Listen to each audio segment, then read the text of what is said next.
Welcome, dear friends. Tonight, I invite you into a journey that bends the walls of time and opens the gates of imagination. What if Donald Trump ruled a medieval kingdom? Imagine stone castles blazing with torchlight, golden banners rippling in the wind, and a crown gleaming upon the brow of an extraordinary ruler. What kind of kingdom would rise from his words? And behind the glitter of feasts and fire, what shadows would gather? Tonight, we step into a dream where history and imagination intertwine, where Donald Trump wears the crown of legends, and the fate of Oriford glows with both light and shadow. If these journeys through myth and wonder bring you peace, don't forget to like and subscribe. And tell me in the comments, where in the world are you listening from? And what hour of the night embraces you now? It is a marvel to know that under the same stars, across oceans and time, we are gathered here together. So now, lower the lights, let the weight of the day drift away, and open your mind to a medieval dream. For tonight, together, we step into the kingdom of spectacle. In the hush of forgotten centuries, long before Oriford's towers gleamed in moonlight, a whisper moved like smoke through the valleys and hills. A prophecy spoken in shadows, sung in taverns, murmured in monasteries where the ink of the scribes ran thin. They said that one day a ruler would come, not born of ancient lineage but carried by the force of destiny itself. A man whose hair shone like molten gold, and whose presence filled every chamber with the certainty of triumph. For generations, the prophecy lived as little more than a lullaby, a story mothers told their children to soften the edges of hunger, a tale recited around hearths when the winter winds shook the shutters. Yet memory has a way of waiting, and sometimes what the world forgets still waits just beyond the horizon of belief. On the eve of midsummer, the heavens offered their sign. The sky tore open with brilliance as a golden comet traced its fiery path from mountain to sea, a river of light broad enough to turn night into a second dawn. The bells of Oriford rang without hands, their iron throats trembling with the announcement no human voice dared to shape. Farmers dropped their plows, merchants abandoned their stalls, children ran barefoot into cobblestone streets, all eyes lifted to the sky. In that breathless moment, the prophecy was no longer a tale, it was a living promise, and it was awakening. From the forests came the monks who carried scrolls older than memory, their chants rising against the wind. From the rivers came the fisher folk, nets still dripping, faces wide with awe. From the mountains descended shepherds, their flocks forgotten behind them. The whole kingdom gathered in silence, united by wonder, drawn by something larger than themselves.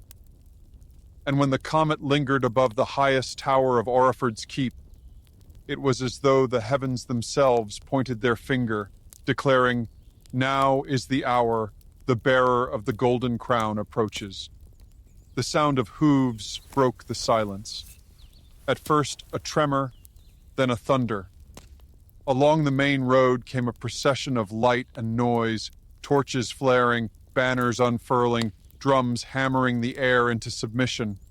Trumpets blared, not delicate or harmonious, but overwhelming, as if daring the world to look away. At the head of this spectacle rode a man who seemed carved from the prophecy's own words. His hair blazed beneath the torches, not merely bright, but commanding, a crown of fire even before the metal touched his brow. His gaze swept over the gathered crowd with the confidence of one who knew destiny was his to claim. Donald of the Golden Crest, they called him, though most had never spoken the name before that night. To some he was a stranger, to others he was the inevitable answer to their long-forgotten prayers. But all who beheld him felt the same thing, the weight of presence, the magnetism of certainty. He raised his hand, not in humility, but as a performer takes possession of a stage. and the crowd leaned forward as if their hearts had been caught on invisible strings. "This," he declared, his voice rolling like thunder cushioned in velvet, "is the dawn of a new kingdom. Oriford shall be the greatest realm the world has ever seen. Larger feasts than any have dreamed of, walls stronger than storms, markets rich beyond counting, and deals so magnificent that their echo will reach the very stars." The people erupted. Some cheered until their throats ached. Others wept without knowing why. Even those who doubted could not resist the tide of his certainty. For the first time in generations, the prophecy stood before them, not in parchment or memory, but in flesh, in voice, in fire. The procession carried him into the keep, where the great hall had been prepared. At its center, on a pedestal of black marble, rested the golden crown, forged from 12 rivers worth of gold, and set with rubies that glowed like embers at dusk. Many rulers had worn it, but none had fulfilled the prophecy. Tonight, as torches bent toward the man who approached, the chamber itself seemed to know that the moment had come. He ascended the steps slowly, savoring each footfall, as though it were applause. The courtiers leaned in, their breath shallow, their doubts shriveling beneath the heat of inevitability. When the crown was placed upon his head, the hall erupted in light. Flames leapt higher, shadows fled to corners. The rubies cast their glow across the vaulted ceiling until it seemed the heavens themselves had descended to bear witness. Donald smiled. It was not a shy smile, nor the uncertain grin of a man who questioned his right. It was the smile of one who had always believed this stage would be his, the smile of a showman who had finally found his audience. In a voice that carried to every corner of the hall, he said, "We will not merely endure, we will win. And when history speaks, it will speak of us first." That night, Oriford could not sleep. In taverns, mugs clashed as voices speculated on what greatness might follow. In markets, merchants spoke of wealth beyond counting. In quiet homes, mothers whispered to their children that they had seen a king born not of blood, but of destiny. And above it all, the comet still burned, as if unwilling to leave until it had finished its work. The days that followed were filled with spectacle. He ordered feasts where tables stretched from one end of the square to the other, laden with roasted meats, fruits sugared with honey, and wines poured from barrels taller than men. He built walls higher and broader than any before, insisting they were not merely for protection, but for pride, monuments to the strength of Oriford under his reign. He strode through markets, bargaining not in copper or silver, but in promises, declaring to merchants that their fortunes would triple, to craftsmen that their work would stand for centuries, to children that their dreams would grow into towers. The people followed, because to resist him was like resisting the tide. His voice was a current, pulling them forward, and his presence was a flame, warming even those who stood in shadow. Yet beneath the grandeur lingered a question. Was this man the prophecy fulfilled, or merely a master of spectacle who had stepped into a role centuries in the making? The doubt remained unspoken, for none wished to break the enchantment that had fallen upon the kingdom. And so, Oriford changed. Its nights glowed brighter, its walls stood taller, its markets buzzed with renewed life. Children grew up believing that greatness had come to dwell among them. Travelers carried tales of a king whose hair gleamed like the comet, and whose promises tasted like honeyed wine. And in distant lands, whispers began anew. There is a kingdom reborn. There is a king who believes the world is his stage. There is a crown that shines brighter than the sun. Thus the prophecy, once a lullaby, became reality. Whether miracle or performance, none could deny that the golden crown had found its bearer. and Oriford would never again be the same. The castle of Oriford did not rise only from mortar and stone, but from vision and persuasion, from the certainty of a ruler who believed that the world could be reshaped if words were spoken with enough force and painted with enough grandeur. In the earliest days of its foundation, when scaffolds still clung to the unfinished towers and the courtyard smelled of lime and wet timber, Donald of the Golden Crest walked the echoing halls as though they were already complete. Where others saw dust and shadows, he spoke of tapestries shimmering on the walls, feasts that stretched from dawn to dusk, chambers where lords and merchants alike would kneel to pledge their loyalty. He saw more than stone. He saw a stage, and in his eyes, history itself was the audience. The people called it the Castle of Deals, for no other name suited it better. Every block of granite seemed to echo with bargains. Every vaulted arch hummed with the weight of promises. It was not only a fortress for protection, but a theater for persuasion, and in its courtyards the art of negotiation became as holy as prayer. When dawn rose over the valley, the gates opened not merely to soldiers, but to caravans of merchants, to guild leaders carrying their wares, to foreign emissaries with eyes full of calculation. From sunrise until the fall of night, the castle pulsed like a marketplace, where the coin was not always gold or silver but vision, and the profit was measured in loyalty. The king himself presided over it all, not distant on a high throne, but moving through the throng like a conductor among musicians. He listened with the sharp attention of a man who understood that every word could be a seed, every promise a cornerstone. When a spice trader approached, laying out cinnamon and saffron on cloth, he asked not their price, but their story.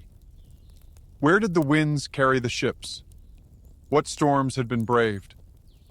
Then he would declare that Oriford would be the hub of all such journeys, promising markets larger than any port had known. The trader would leave not with coin, but with conviction, already certain that his fortune had grown.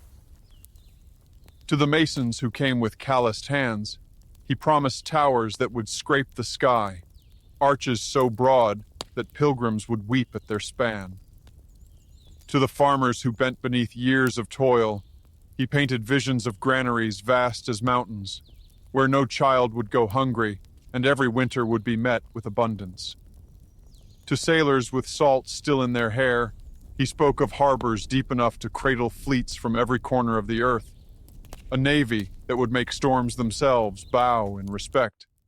And each time he spoke, his words carried a certainty that left no room for doubt.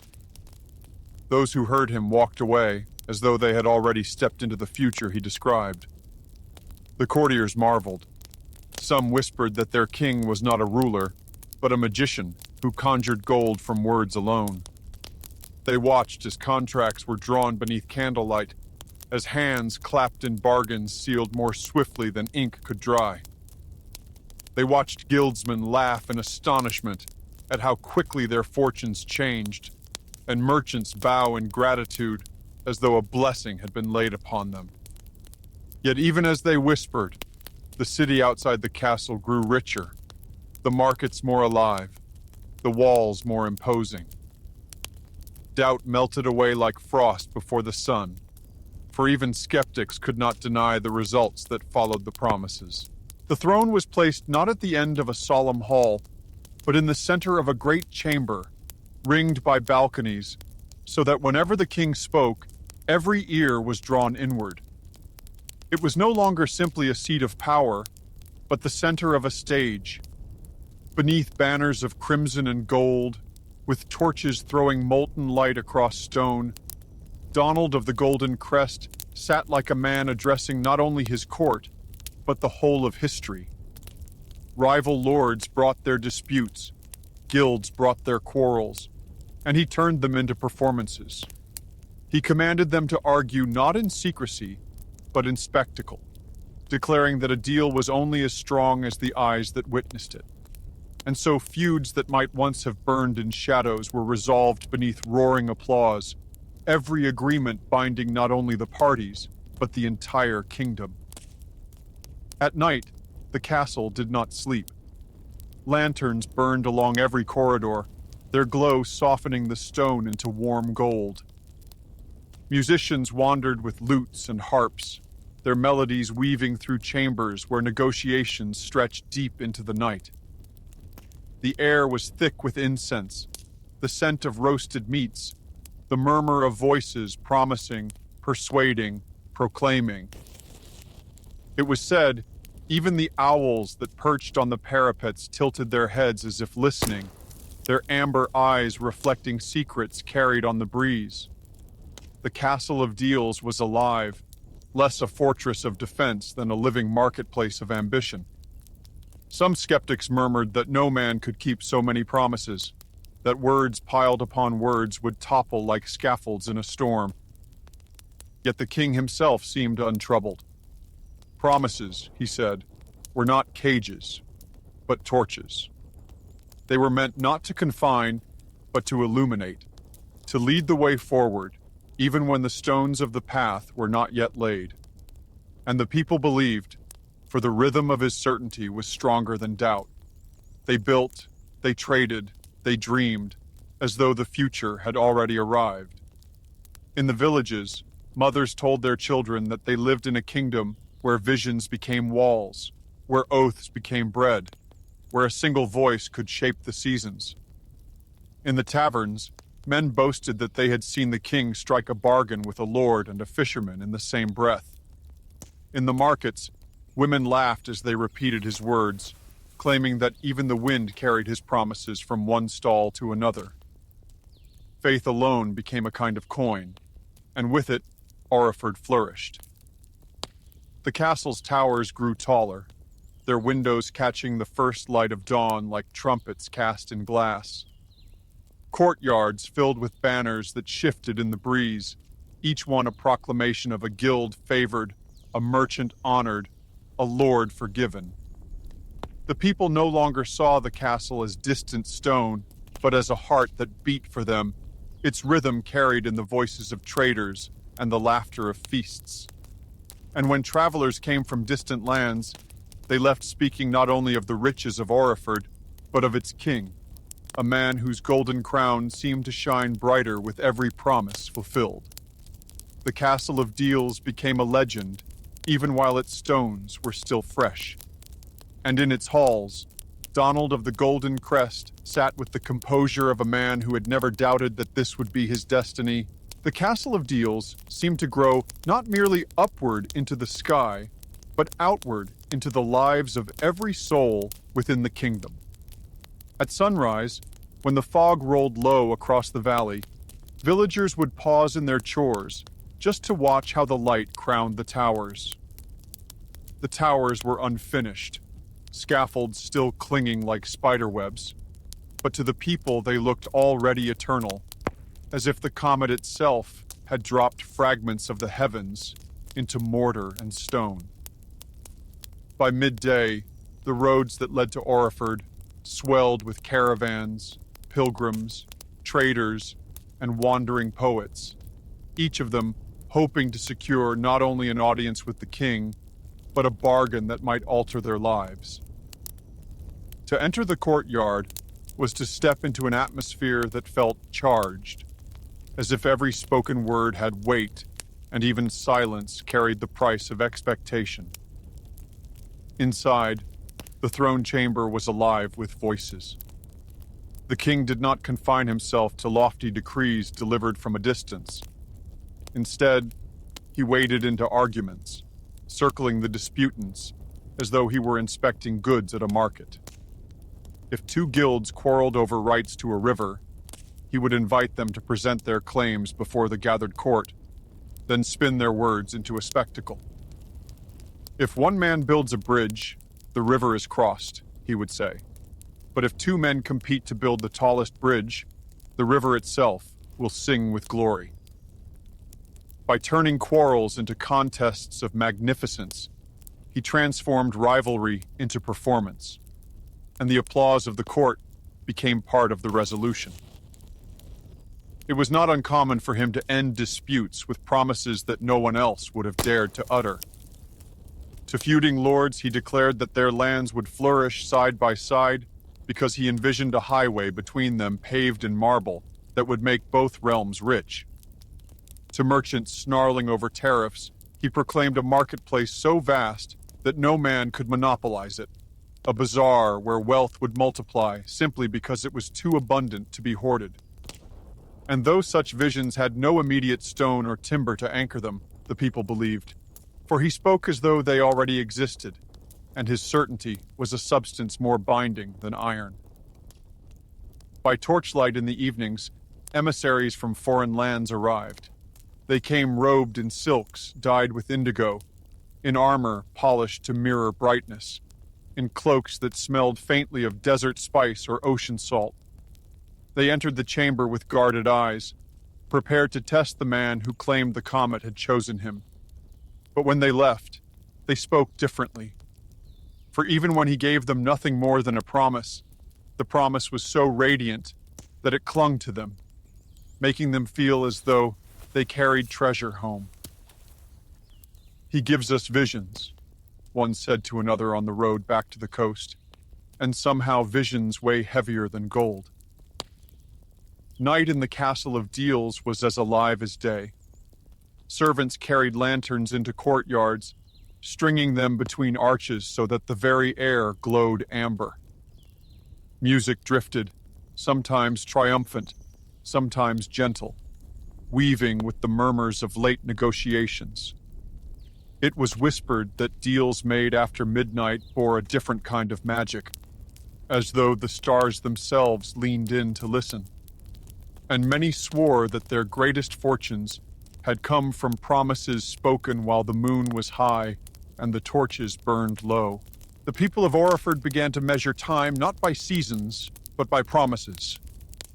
A farmer would say, "Since the king spoke of granaries," and that was enough to mark an era. A sailor would boast, "I was there when he promised the new harbor," and men would nod as though speaking of a tide as inevitable as the moon. Even children began to play games of bargaining, standing on crates in the streets and raising their hands as if addressing invisible crowds, promising each other castles of sweets or towers of song. Their laughter carried the echo of the throne chamber, proof that the rhythm of persuasion had spread beyond the keep's walls and into the marrow of daily life. And yet, in the quiet corners of the city, some old men muttered doubts. They remembered rulers who had spoken grandly before, only to falter when their words met the hard stone of reality. "A promise is wind," they grumbled. "Wind fills sails, but it also vanishes." Still, their complaints were drowned out by the vibrancy of the markets, by the sight of scaffolds rising, by the sudden abundance of grain and cloth. For whether or not every promise could be fulfilled, enough of them seemed already true that doubt looked like stubbornness, and hope became the more profitable trade. Donald of the Golden Crest never flinched when confronted with skepticism. When a scholar asked how one man could keep so many oaths, he replied with a smile that seemed carved from sunlight. "Promises are not chains," he said. "They are torches. If you carry a torch, you need not light the entire road at once. You only need to see the next step. And as long as we keep stepping, the road will build itself." The scholar could not argue, for even in that moment the words felt like stone beneath his feet. Thus the Castle of Deals grew not only as a fortress of stone, but as a cathedral of persuasion, a place where words became bricks and visions became mortar. Travelers carried tales of it across mountains and seas. They said it was a place where stone itself seemed to lean in and listen, where the very air shimmered with vows. And though cynics called it a palace of illusions, the abundance of Oriford silenced them, for in a kingdom where markets thrived and walls rose ever higher, illusion was indistinguishable from miracle. The nights stretched long in the Castle of Deals, and the city beyond seemed to pulse in harmony with it. There were evenings when the king would wander the torchlit halls, not as a distant sovereign, but as if he were inspecting the stage before the next act of a performance. He would pause beside windows that looked over the sleeping city, and with a sweep of his hand, describe futures so vivid that his listeners swore they could already see them in the dark. Fleets of ships returning heavy with treasures, orchards spilling with fruit in valleys that had once been bare, towers so tall they would catch the first kiss of dawn before the mountains themselves awoke. To hear him was to step for a moment into another world, and though the torches flickered on stone walls, his words painted horizons broader than any painter's brush could capture. In those moments, the courtiers felt as though they were not only serving a king, but participating in a story larger than themselves. When he spoke of bridges, masons dreamed of arches that might span rivers no one had yet mapped. When he promised marketplaces, merchants saw stalls overflowing not just with goods, but with pilgrims from lands they had never traveled. And when he declared that Oriford would be remembered as the center of all kingdoms, scribes sharpened their quills, ready to record history in letters large enough to last for centuries. There were doubts, of course, shadows that whispered in hidden corners. Some worried that the kingdom was racing faster than it could endure, that the pace of promises would outrun the strength of stone. But the doubts never found roots. For each morning the sun revealed another scaffold raised, another ship launched, another feast prepared. Progress, or at least the appearance of it, became a tide that drowned hesitation. And in that tide, the king moved like a ship with sails full, certain of the wind, even when the horizon remained unseen. One night, beneath a sky silvered with stars, he summoned his court to the grand hall. The torches burned so brightly that shadows had no refuge, and the banners of crimson and gold shimmered as though alive. He raised his hand, and the murmurs fell silent. With a voice that rolled like distant thunder, he told them that Oriford was no longer a city of walls and markets alone, but the very heart of the world's ambition. Here, he said, we do not wait for fortune. We make it. We shape it. We deal it as craftsmen deal stone and as merchants deal cloth. And while others sleep, we will remain awake, and the world will awaken to us. The declaration carried through the hall like a spell. Courtiers who had come prepared to weigh policies found themselves instead applauding visions. Lords who had arrived to demand answers returned to their seats with hearts strangely lightened, as though they too were carrying torches in the night. Even the servants whispered afterward that something had shifted, that the very stones seemed to hum with agreement.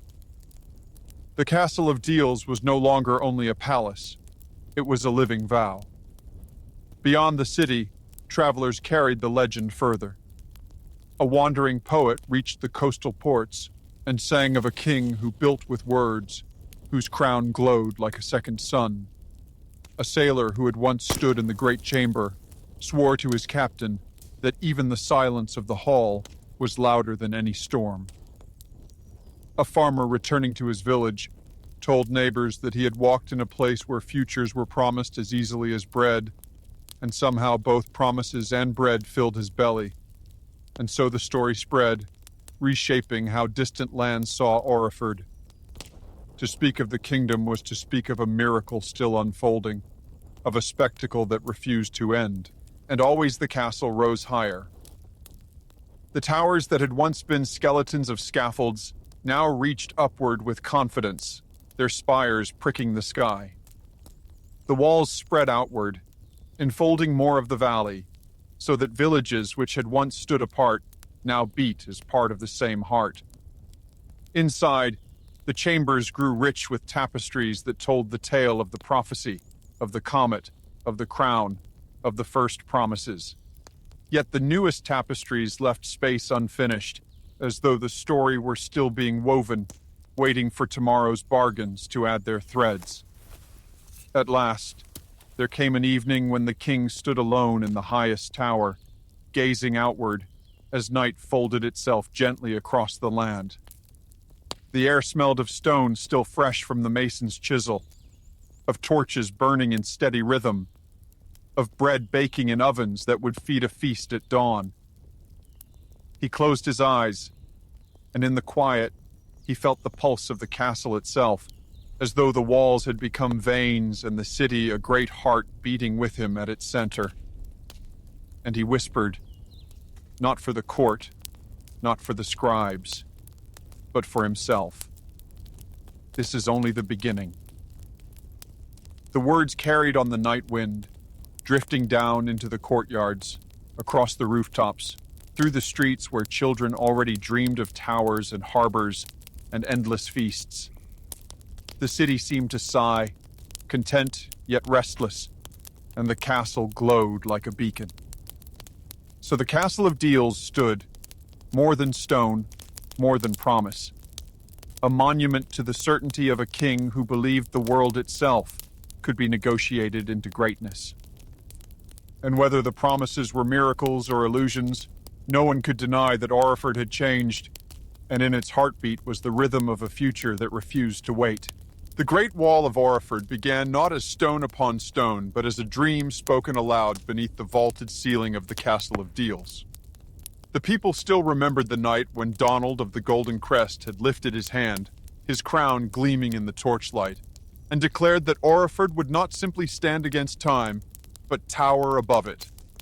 He promised a wall that would circle the valley like a crown encircling a king's brow, a wall so tall that the winds would bow before it, and so broad that armies would falter at the thought of scaling it. To many it seemed boastful, impossible, yet in his voice there was a rhythm that made disbelief shrink away like a shadow chased by flame. They cheered, and the dream became the first stone. In the weeks that followed, the kingdom stirred like a hive awoken at dawn. Masons arrived from distant mountains, their tools ringing like bells in the morning air. Farmers offered their oxen and wagons, hauling blocks of granite across muddy roads.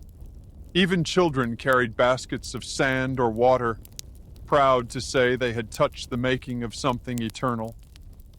The sound of hammers echoed through the valley, mingling with birdsong and the murmur of streams, until it seemed that the land itself had joined the work. Each evening, when the torches were lit along the scaffolds, the king would walk among the workers.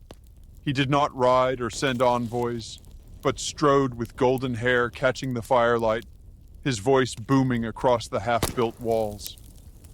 He praised the masons for their steady hands, lifted the spirits of the weary, and promised that their names would be remembered when the wall stood complete. He called the youngest boys future builders of kingdoms, and clasped the hands of old men who had once believed they would die without seeing greatness. His presence was not just command, but spectacle, and the workers labored harder for having glimpsed it. As days became months, the wall rose. From a line scratched into the earth, it grew into a rampart that cast shadows over fields. Villages that had once seemed distant now huddled against its strength. Travelers approaching Oriford could see it gleaming in the distance, pale stone turning golden at sunset, like a horizon carved by human will. They spoke of it in markets, in taverns, on ships that carried them across seas. There is a wall being built in Oriford, a wall unlike any seen before.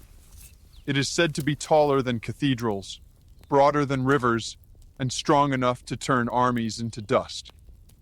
The wall was more than defense. It became a mirror of the king's ambition, a visible testament to promises given flesh. Some whispered that he built it not only to keep enemies out, but to hold greatness within, as though the very dreams of Oriford might scatter without such boundaries. Others said it was a stage, a monument to his own legend, a crown of stone to match the crown of gold upon his head. Yet even skeptics could not deny that each morning the wall stretched farther, circling fields and forests, bridging rivers with arches of defiant stone. At night, the wall glowed with lanterns. Families gathered at its base, telling stories of how it would protect their grandchildren, how songs would be written of their part in raising it. Lovers carved initials into still soft mortar, claiming eternity for their devotion. Children chased shadows along the unfinished battlements, shouting that they were soldiers defending the realm. And overhead, the stars bore silent witness, their cold brilliance softened by the warm firelight that traced the new horizon. Still, doubts lingered. Some feared that such a wall would cost more than coin, that fields left untilled and wagons left empty would bring hunger in winters to come.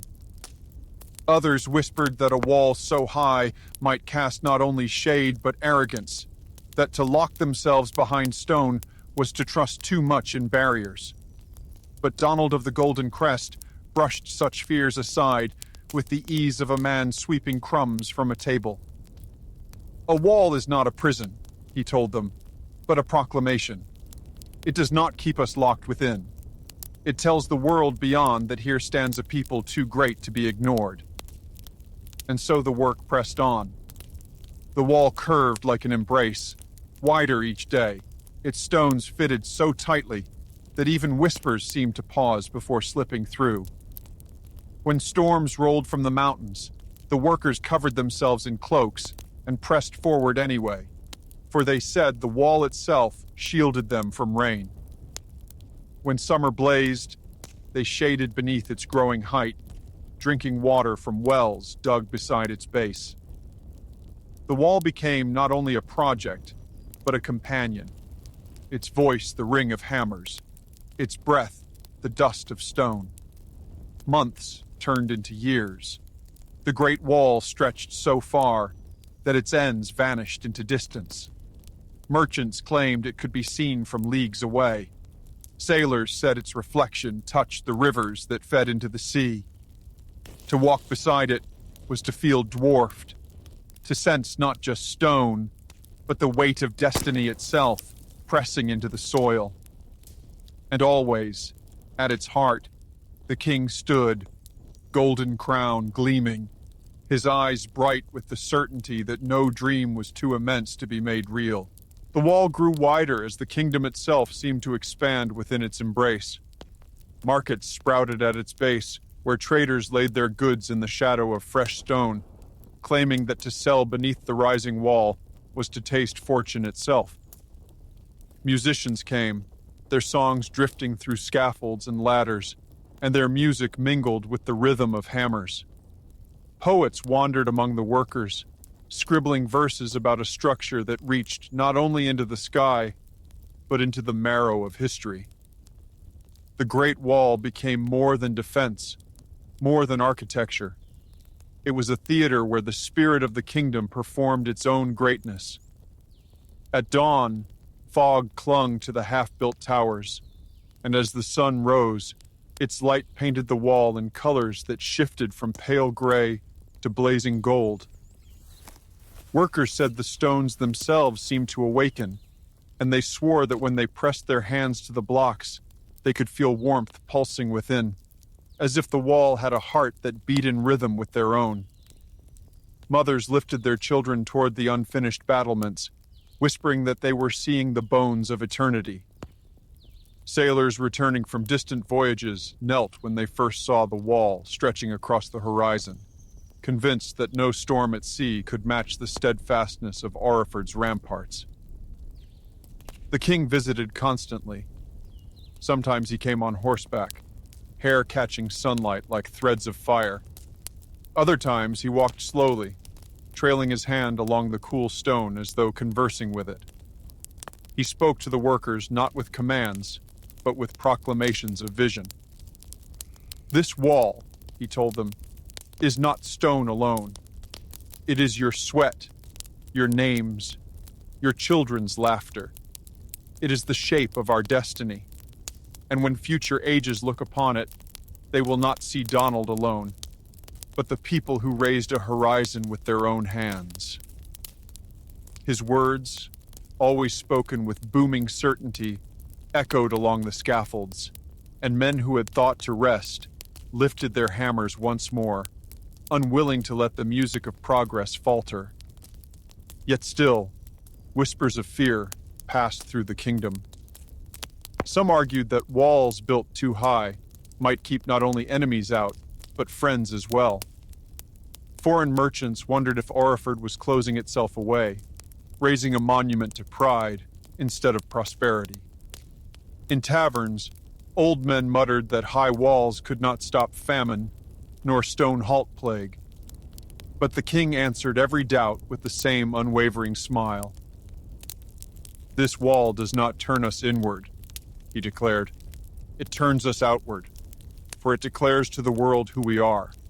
It tells them that here stands a people too strong to be broken, too bold to be ignored."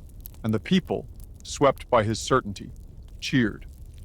For his words were torches, and in their glow, shadows seemed to vanish. The great wall stretched farther with each passing season. Rivers that cut across its path were spanned with arches so daring that travelers swore angels themselves must have set the keystones.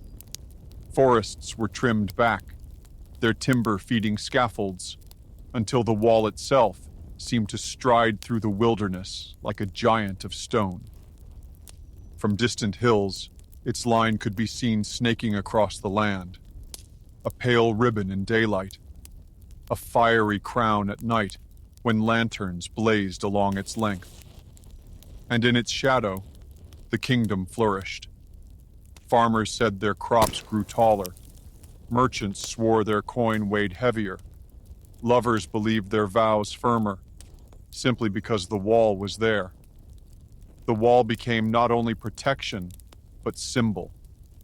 Proof that promises could be made flesh, that dreams could be set in mortar, that a single vision could command the labor of thousands and leave behind something eternal. As the years turned, the Great Wall was no longer a project but a presence, as natural to the valley as the river that wound through it or the mountains that rose beyond. Travelers spoke of its shadow long before they reached it, describing how the horizon itself seemed to swell upward until the stones appeared, glowing in the light of dawn.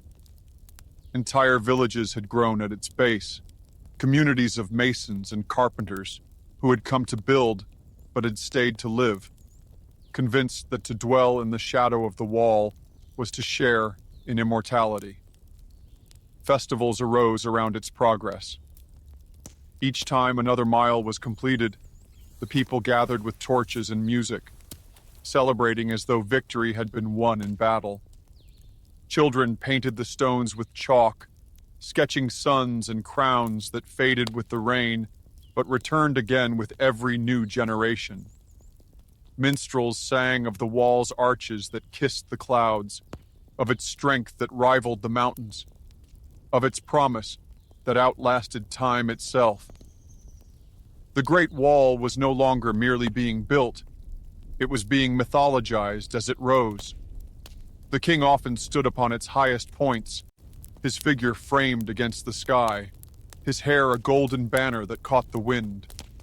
From there, he spoke not only to those who toiled below, but to the entire kingdom, his voice carrying across fields and forests, echoing along the stones themselves. "This wall," he thundered, "is the line between doubt and destiny. Beyond it lies the world as it was.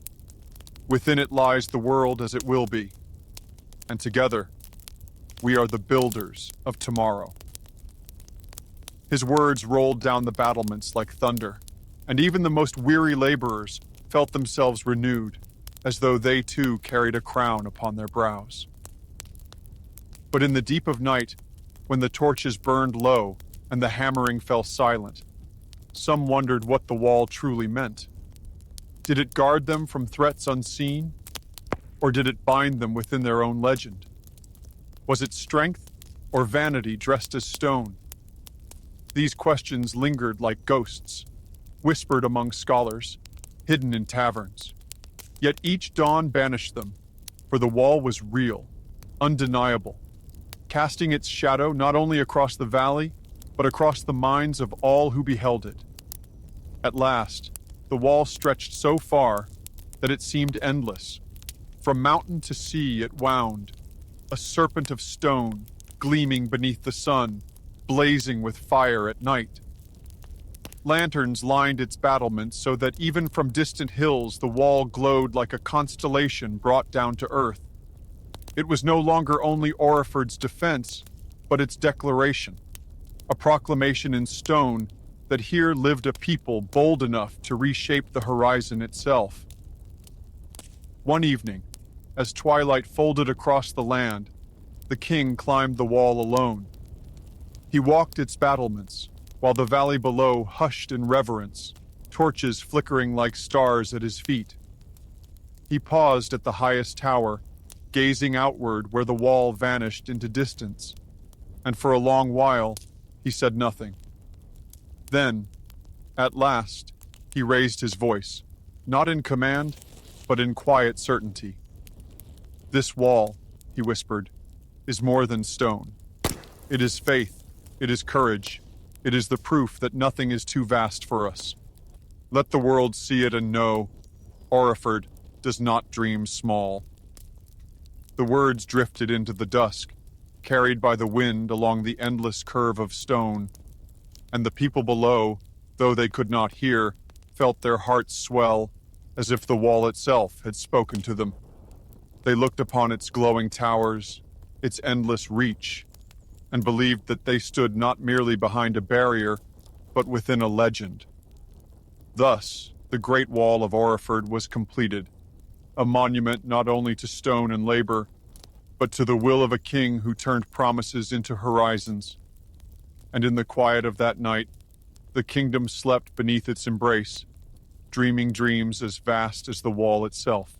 The feast began as a promise, like all things in Oriford. Donald of the Golden Crest had declared it on a night when the castle's torches burned so brightly that the sky itself seemed gilded. He told his people that Oriford would know a celebration unlike any in memory, a banquet so vast that hunger itself would be banished from the land, a festival so radiant that the stars would grow jealous. To many, it sounded like another dream wrapped in gold, but in Oriford, dreams were no longer dismissed. They were expectations waiting to be fulfilled. The preparations spread like fire. From distant mountains came carts of venison, fattened boars, and wild fowl. From southern orchards arrived wagons groaning with apples and pears, their skins polished like jewels. Fishermen rowed upriver with nets bursting, their boats low in the water from the weight of their catch. Bakers worked night and day, flour dusting their brows, kneading bread that would stretch the length of a hall. Brewers rolled in barrels taller than men, promising rivers of ale that would flow until dawn. The castle courtyards became a stage of transformation. Long tables were set, stretching so far that one end vanished in torchlit haze. Golden cloth was draped across them, and candelabras rose like forests of flame. Minstrels rehearsed in the galleries, their lutes and pipes weaving songs that spoke of triumph, while dancers stitched costumes embroidered with suns and crowns. Even the stones of the keep seemed to hum with anticipation, as though the walls themselves awaited the glory they were about to witness. And at the center of it all stood the king. He strode through preparations with the energy of a man rehearsing for his grandest performance. His cloak swept behind him like a banner, his hair gleamed brighter than the torches, and his voice rang with certainty. "This feast," he proclaimed, "will not merely feed the body. It will feed the spirit of Oriford. It will remind us all that greatness is not only won in battle or built in stone, but shared at a table where every soul has a place." The people believed. Farmers left their fields gladly. Bakers and butchers gave more than they could spare, and artisans carved goblets and plates that seemed shaped from sunlight. For they knew that to contribute to the feast of gold and glory was to carve their own names into the story of Oriford, to be remembered not only for what they ate, but for what they gave. The day of the feast dawned with a sky the color of bronze, as if the heavens themselves wished to be gilded in honor of the celebration. The bells of Oriford rang before the sun had even touched the highest tower, and their tones carried across the fields, summoning villagers, merchants, nobles, and wanderers alike. Roads filled with people walking side by side, their steps hurried, their faces alight with anticipation. Mothers carried children on their shoulders so their little eyes would see the marvel, while old men leaned on staffs, determined that their final years would hold this memory. By the time the sun climbed high, the courtyards of the Castle of Deals had become rivers of humanity. Tables groaned under the weight of food, roasted oxen glistening with honey, towers of sugared fruits, pies steaming with spice, bread stacked like the walls of a fortress. Great casks were opened, and wine flowed into goblets until it ran down beards and sleeves, staining the air with the scent of grapes and oak. Minstrels played, their songs soaring above the laughter, and jugglers tossed golden apples that flashed in the light like small suns. When Donald of the Golden Crest entered, silence fell, as though the entire kingdom had drawn in its breath at once. He raised his hand, and the torches seemed to flare higher, eager for his words. "Tonight," he declared, his voice both thunder and silk, "we do not dine as lords and peasants, as merchants and masons. Tonight we dine as one kingdom, bound by the crown of destiny. Look around you. This is Oriford. Not the stones, not the walls, but the people who fill the tables, the laughter that fills the air, the courage that fills our hearts."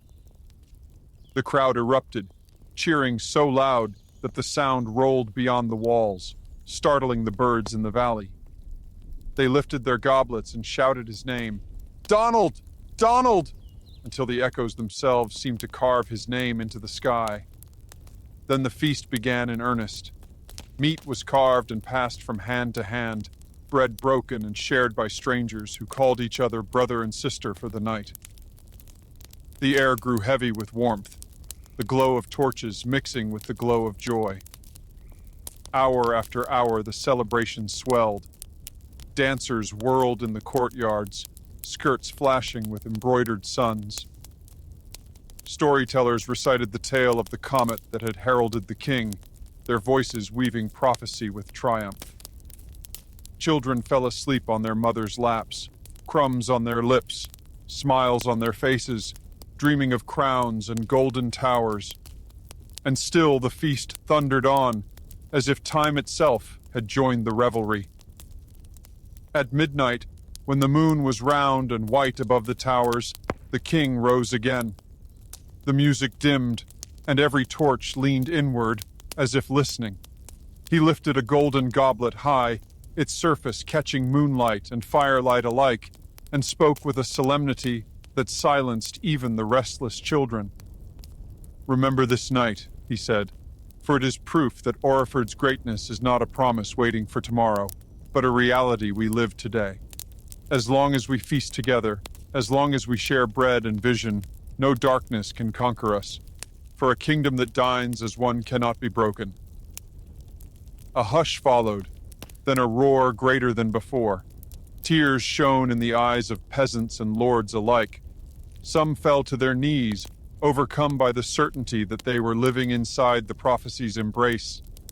And as the music surged once more, as the torches blazed higher, Oriford believed that nothing, not famine, not war, not time itself, could undo the glory that now sat like gold upon their shoulders. As the night stretched deeper into its golden hours, the feast transformed from celebration into legend. The torches along the battlements blazed so brightly that travelers miles away mistook the glow for sunrise. The music no longer seemed to come from minstrels alone, but from the very stones of the castle, which resonated with the rhythm of drums and pipes. The great wall itself, rising in the distance, caught the reflection of firelight, and it seemed as though the entire kingdom was aflame with joy. In one courtyard, nobles and peasants danced together, their shadows weaving on the walls like ancient paintings. A mason clasped hands with a merchant, their laughter indistinguishable.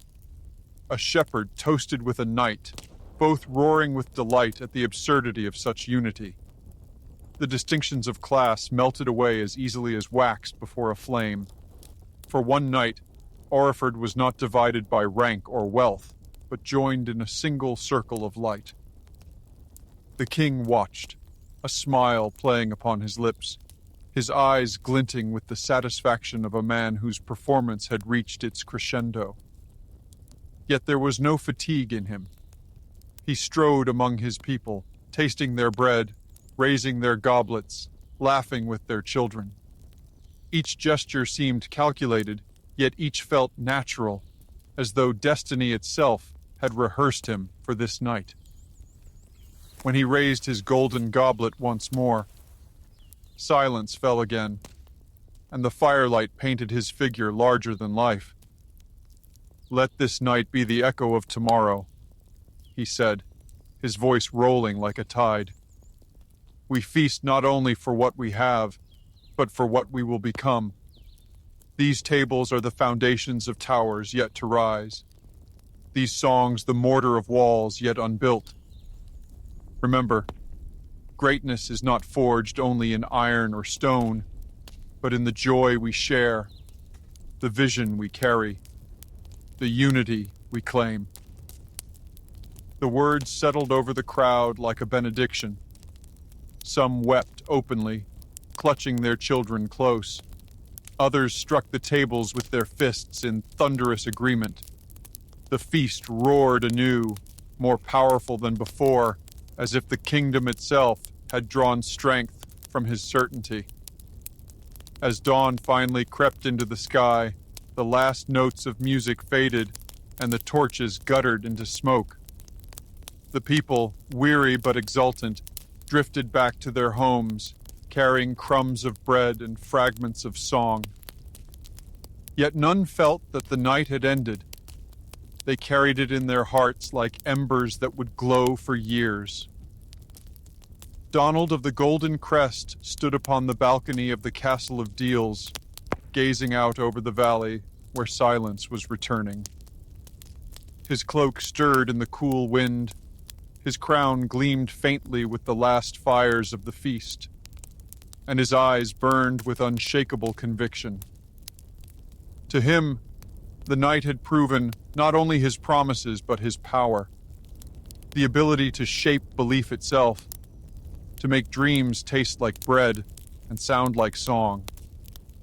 And as the first light of morning kissed the towers, Oriford slept beneath the weight of joy. The feast of gold and glory had ended, but its echo lingered, weaving itself into the kingdom's very soul.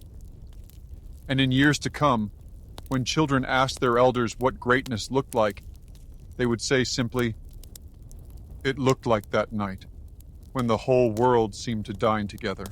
In every kingdom that grows too swiftly, shadows gather where the light is brightest. Oriford, glowing with gold and laughter after the feast of glory, had become a jewel upon the land, and yet jewels draw envy as surely as flame draws moths. Beyond the reach of the castle's torches, in forests where the trees leaned together like conspirators, whispers wound their way through the night. Old families, once powerful, but now diminished, met in secret glades, their cloaks pulled tight, their eyes hard with resentment. These were the rivals in the shadows, lords whose names had once commanded fear, nobles whose banners had once fluttered high above the fields. But the comet had chosen another, and the crown had settled upon the golden head of Donald of the Crest. His voice thundered louder than their decrees. His walls rose higher than their halls. His feasts fed more souls than their coffers could ever reach. To them, each promise he spoke was not triumph, but insult, a reminder that the people cheered another and forgot the lineage of the past. In the forest, they plotted. Their words hissed like snakes beneath the boughs. He blinds them with golden light, one said, but light can be smothered. He builds with words, said another, but words can be broken. They spoke of allies beyond the sea, of mercenaries who could be bought with coin, of poison slipped into goblets, of daggers in the dark. Yet for every scheme voiced, unease lingered, for Donald was not a man easily cornered. His certainty was a fortress, and even in their hatred, they feared that his tongue could undo a sword. Back in Oriford, the king seemed to sense these whispers. He laughed often, louder than before, as though mocking the very thought of doubt. When courtiers brought him rumors of discontent, he waved them aside with a flourish. "Let them whisper," he said, his eyes gleaming. "Whispers do not topple towers. Whispers only prove that the tower stands tall enough to cast a shadow." Still, he prepared. For Donald of the Golden Crest understood that greatness was not only built in feasts and walls, but tested in the resistance of rivals. He began to summon his council in twilight hours, when torches burned low and the halls were quiet. Maps were unrolled across tables, showing not only the lands of Oriford, but the forests where conspirators gathered. With a finger that gleamed with rings, he tapped upon those dark spaces and said, "There, that is where envy sleeps, and we must awaken it on our own terms." When emissaries came from the shadowed lords, cloaked in courtesy but heavy with veiled threats, Donald welcomed them not with anger, but with wit. He gave them feasts of his own, seating them at long tables where their wine never emptied and their plates overflowed. He asked them questions so simple that their answers twisted upon themselves. "Tell me," he said with a smile sharp as steel, "what is heavier, a crown worn by the people's choice, or one clung to by blood alone?" The emissaries left with forced smiles, but their masters heard how their tongues had stumbled, how their dignity had been bent by words alone. And so the game deepened. The lords of the forest did not abandon their plots so easily. In hidden chambers lit only by tallow candles, they argued and schemed, their voices rising above the crackle of firewood. Some demanded steel, to gather their loyal men and strike at Oriford before the wall encircled them all. Others urged patience, to let discontent simmer until the people grew weary of feasts and promises. They spoke of assassins cloaked in black, of poison brewed in copper kettles, of letters sent to foreign kings who still remembered the power of their names. Yet always, hesitation lingered. For every dagger, they saw Donald's smile turning it aside. For every poison, his booming laughter seemed to cleanse the cup. It was not long before spies carried word of these counsels back to the castle of Deals. Donald listened, reclining in his golden chair, eyes half-lidded as though the matter were no more than a jest. When the reports ended, he leaned forward, his crown catching the firelight. "They sit in the dark," he said softly, "but they forget that shadows only exist because of light. Let us give them more light than they can endure." So he devised a spectacle. Invitations were sent not only to his allies, but to the very lords who cursed his name in secret. A hunt was proclaimed, a gathering in the royal forest to honor the gods of earth and sky. It would be followed by a banquet in the open air, where torches would line the glades and music would roll beneath the stars. To refuse was to admit fear. To attend was to risk exposure. And so, grumbling, the rivals came, cloaks heavy on their shoulders, eyes sharp as daggers. The hunt began at dawn. Horns echoed through the forest, and hounds bayed as riders galloped between the trees. The conspirators rode too, their thoughts as tangled as the branches overhead. Yet Donald seemed untouchable, his laughter carrying through the woods, startling deer before the arrows even loosed. He rode with ease, speaking boldly, jesting even as his horse leapt fallen logs. When one rival tried to corner him with barbed words, Donald turned the insult into a jest so quick that even the man's companions laughed. The forest itself seemed to conspire with him, birdsong filling the silence after each remark, as though nature approved of his wit. By dusk, when the hunt returned to the glade, the banquet awaited. Tables were laden with roasted boar and venison, with flagons of wine that caught the torchlight like rivers of flame. Musicians struck up their strings, and servants moved like dancers among the guests. The uneasy lords sat stiffly, their quiet intentions crumbling beneath the weight of festivity. Every time they sought to speak in secrecy, Donald appeared, his presence falling across them, his voice warm yet piercing. At last, as the moon climbed high, he rose to speak. The torches leaned toward him, the forest hushed. Some among us believe the past should bind the present, he said, his eyes glinting as they swept across the nobles. They whisper in the dark, forgetting that the future is built in light. But let them whisper, for Oriford is not a dream whispered in forests. It is a kingdom sung aloud beneath the stars. The listeners felt their hearts falter, as though the very trees had betrayed them. Their secrets lay bare, not by name, but by implication, and the people cheered so loudly that no denial could be heard. In that moment, sharp schemes faded, bitter thoughts soured, and hidden designs dissolved like smoke in the wind. The feast in the forest stretched long into the night, but the conspirators could taste only ash. Every jest from Donald was a dart that pierced their armor. Every toast he raised stole the weight from their threats. They had come to test him, to measure the strength of his crown. But instead, they found themselves dancing to his tune, laughing at his jokes, nodding at his visions. In the glow of torches, their hatred began to look like foolishness, their whispers like the whining of children. One by one, they attempted subtle maneuvers. A lord leaned close to a merchant, muttering promises of wealth if he would betray the king. Yet before the words could settle, Donald appeared with a story that turned the conversation, leaving the merchant roaring with laughter and the lord flushed with frustration.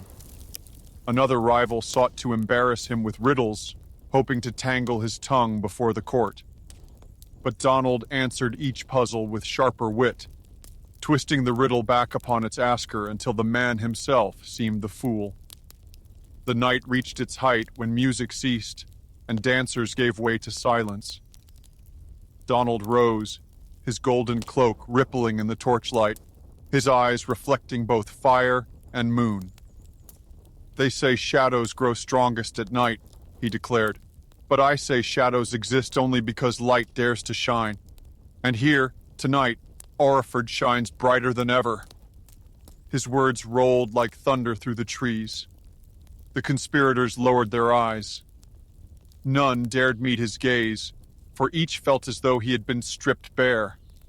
Their plots, once so carefully guarded, now seemed brittle things, too fragile to survive the weight of his voice. Even their followers, servants, and kin shifted uncomfortably, their loyalties wavering. For who could deny the magnetism of certainty, the intoxicating power of vision that turned whispers into silence and silence into song? When dawn came, pale and tender, the lords departed with heavy hearts. They carried no trophies, No victories, only the bitter taste of defeat hidden beneath polite farewells. Some resolved to abandon their cause entirely, retreating into obscurity. Others nursed their envy in silence, vowing to wait for another chance. But all knew they had been bested not by armies or swords, but by words wielded with the precision of blades and the brilliance of fire.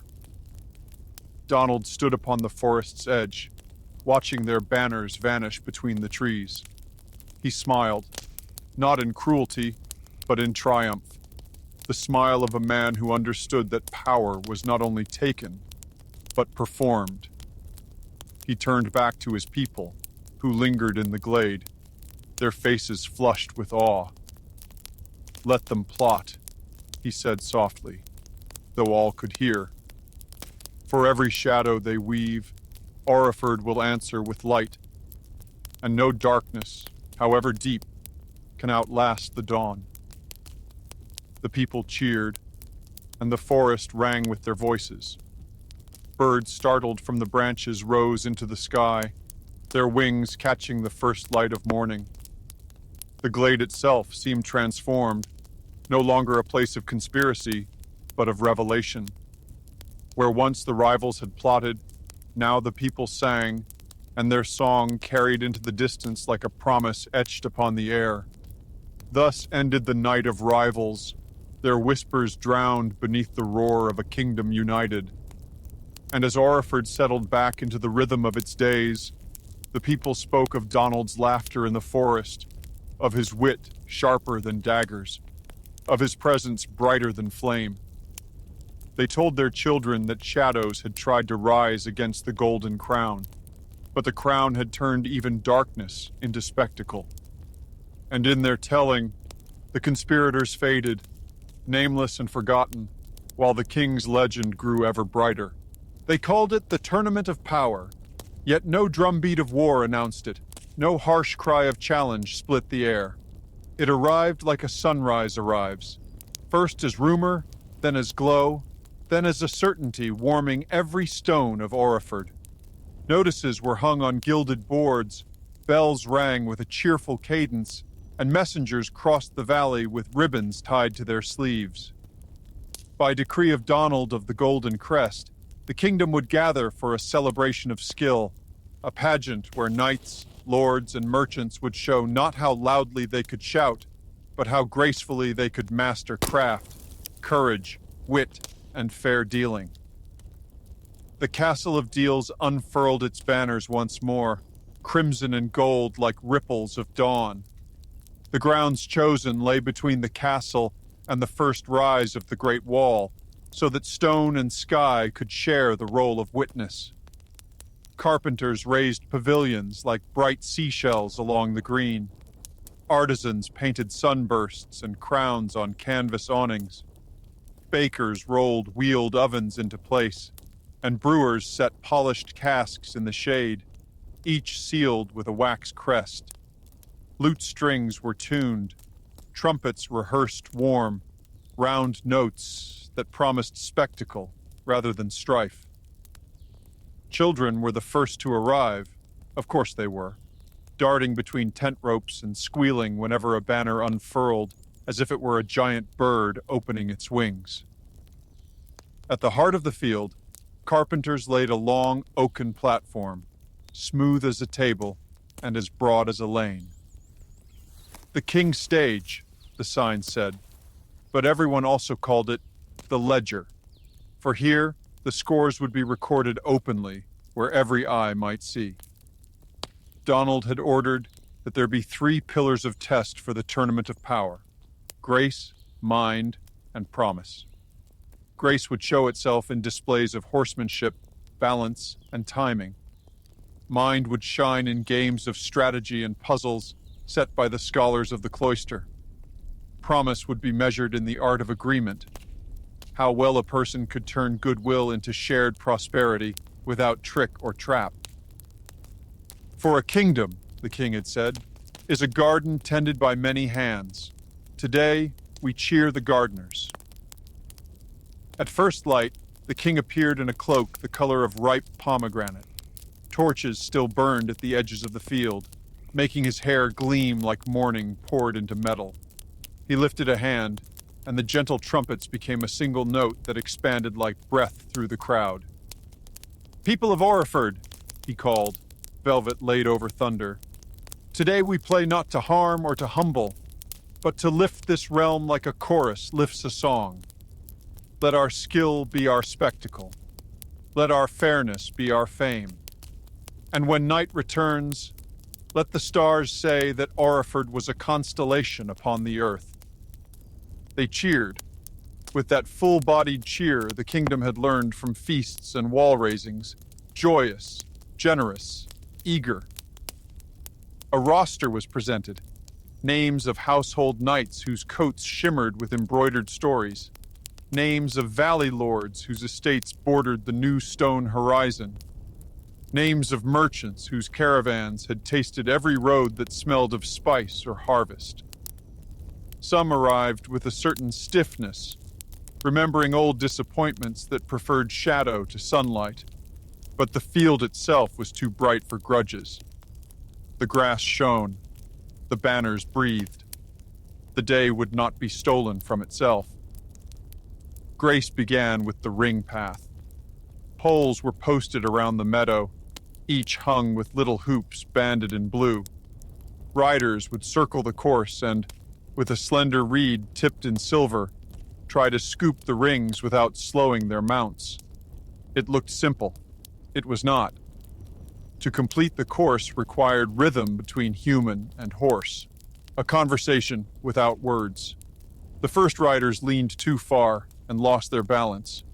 The second wave hurried and missed what patience would have offered. But then came a knight in green, calm as a brook, and he lifted ring after ring with the assurance of someone who believed that grace was a kind of listening.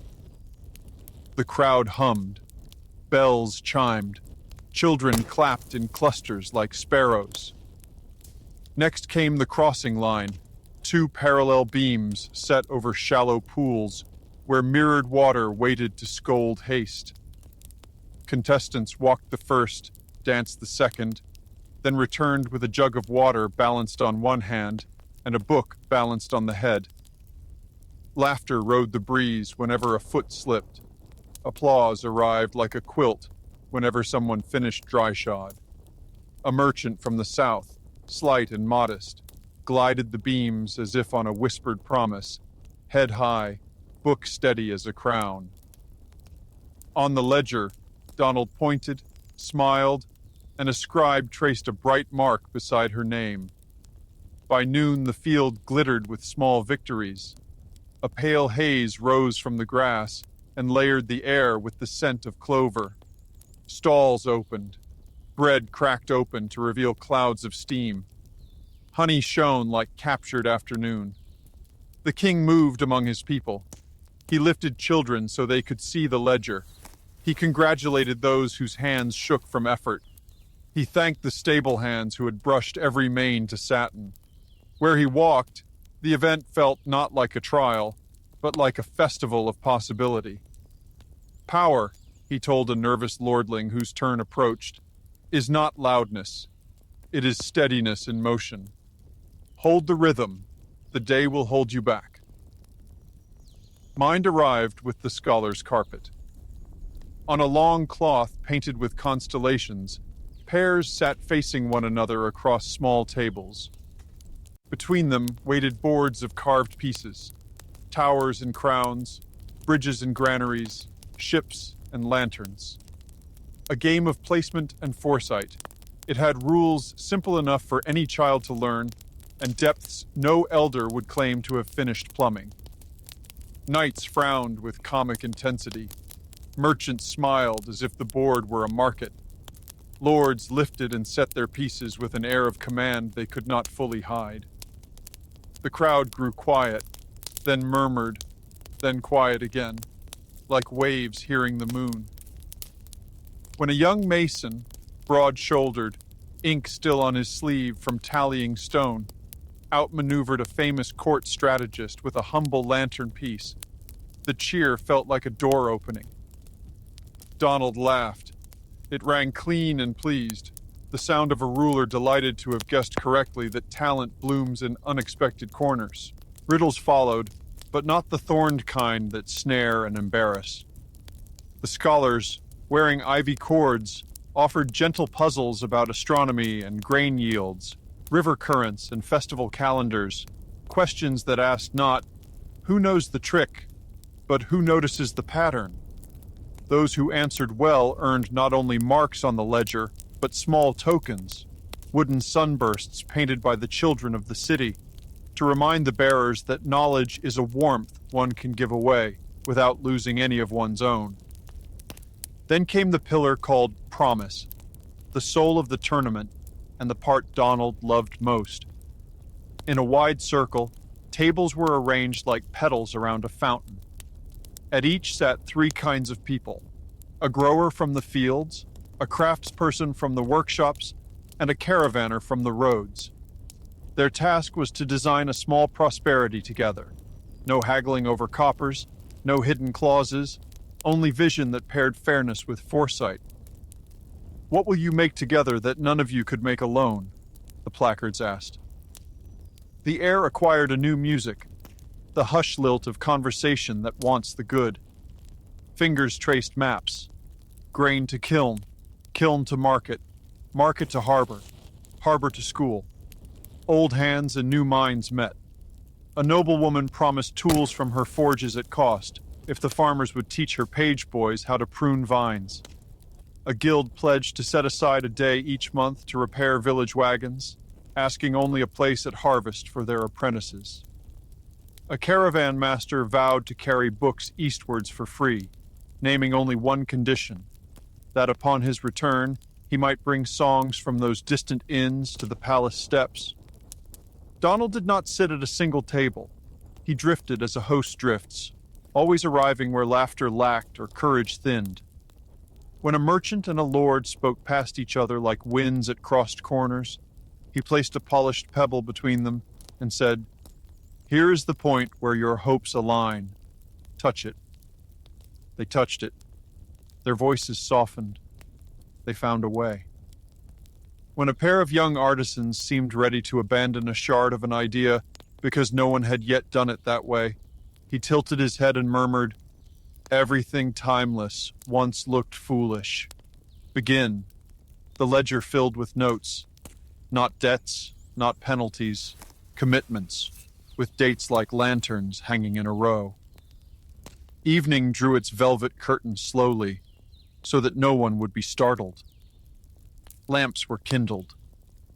The ring path glowed. Hoops turned to halos. On the scholar's carpet, the pieces looked like small moons. The promise petals hummed with contentment. From the platform, the king raised his arms, not to summon hush, but to bless the noise. "We are almost done," he said, smiling into a sky that had begun to gather its stars. "But before we close the book of today, there is one more page to write." He signaled, and attendants brought forth 3 emblems, each placed on a cushion of deep blue: a silver reed for grace, a lantern crown for mind, and a golden ledger for promise. No trumpets blared victory, no drums posed as judgment.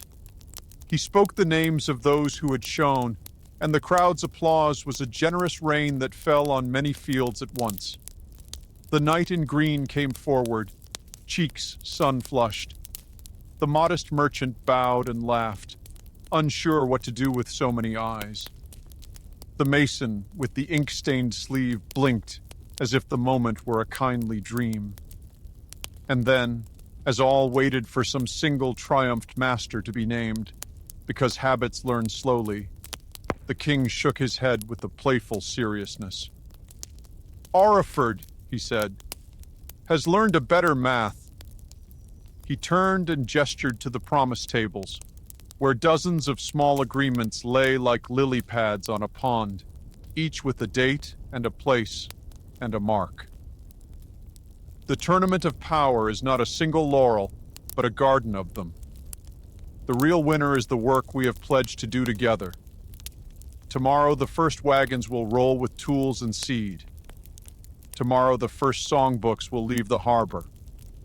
Tomorrow the first repairs will be made in a village that once waited for the road to come to it. His eyes moved over the faces, and in those faces, he saw the living proof of a realm he had been narrating since his first arrival. A kingdom in which spectacle made space for substance, and showmanship, wielded gently, cleared the fog for common purpose to find its way. The stars brightened.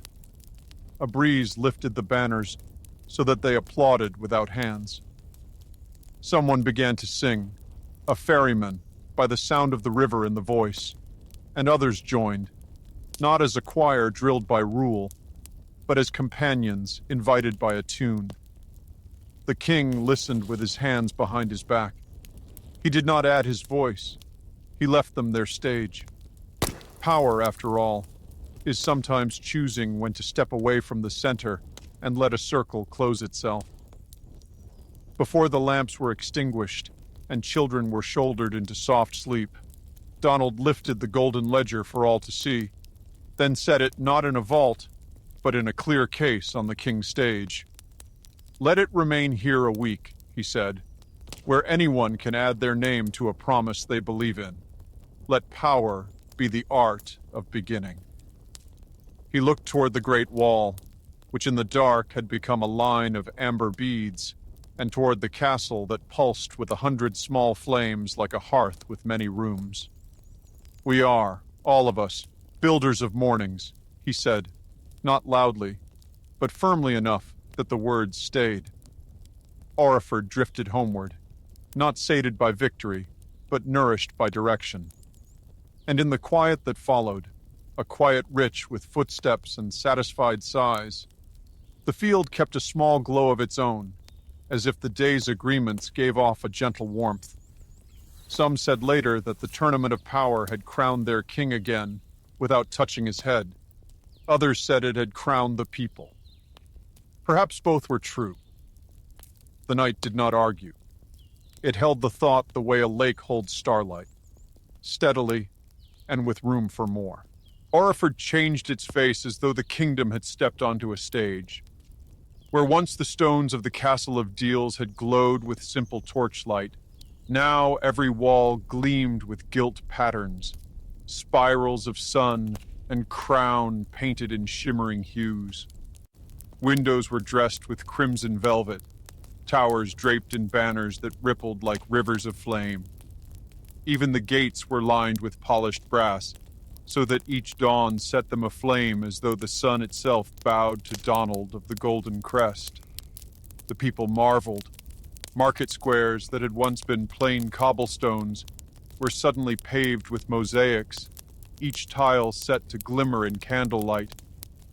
Fountains poured not only water, but wine during festivals, and archways were crowned with garlands of gold-threaded flowers. The feast of gold and glory had been grand, yet now it seemed only a rehearsal for the endless performances that followed. For Oriford had become not merely a realm, but a spectacle, a living pageant spun from dream and daring. Every month brought a new festival. One week, the fields were hung with lanterns shaped like suns, each glowing softly so that the valley looked like a second sky had descended. Another week, musicians gathered from distant towns, their instruments carved with silver, their melodies rising in towers of harmony that seemed to challenge the bells themselves. Children paraded in painted masks, knights performed dances upon horseback, and merchants arranged stalls like palaces of spice and silk. Donald himself presided over all, never weary, always luminous. He appeared on balconies gilded with gold leaf, his cloak catching the wind like a sail of fire. His words rang out like fanfare. Oriford is not simply a kingdom. It is the story the world wishes to hear, and we shall tell it brighter, louder, grander, until even the stars envy our light. The people cheered, And indeed they believed, for who could deny the brilliance of torches strung across the night sky, or the wonder of bread that never seemed to run out, or the joy of music that lingered in the air like perfume.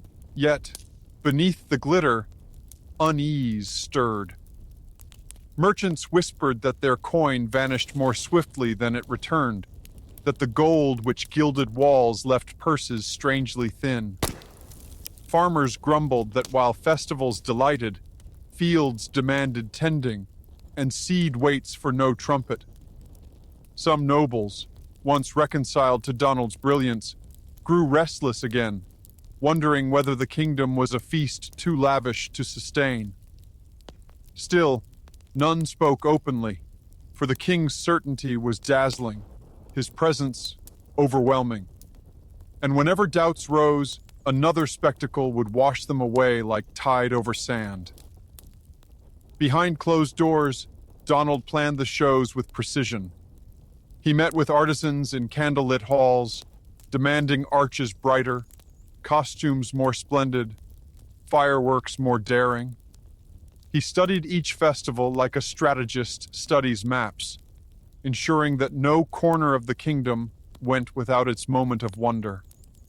For a realm to remain united, he explained to his closest aides, it must dream together. Give them wonder, and they will forget division. Give them spectacle, and they will remember they are one. And so Oriford glittered.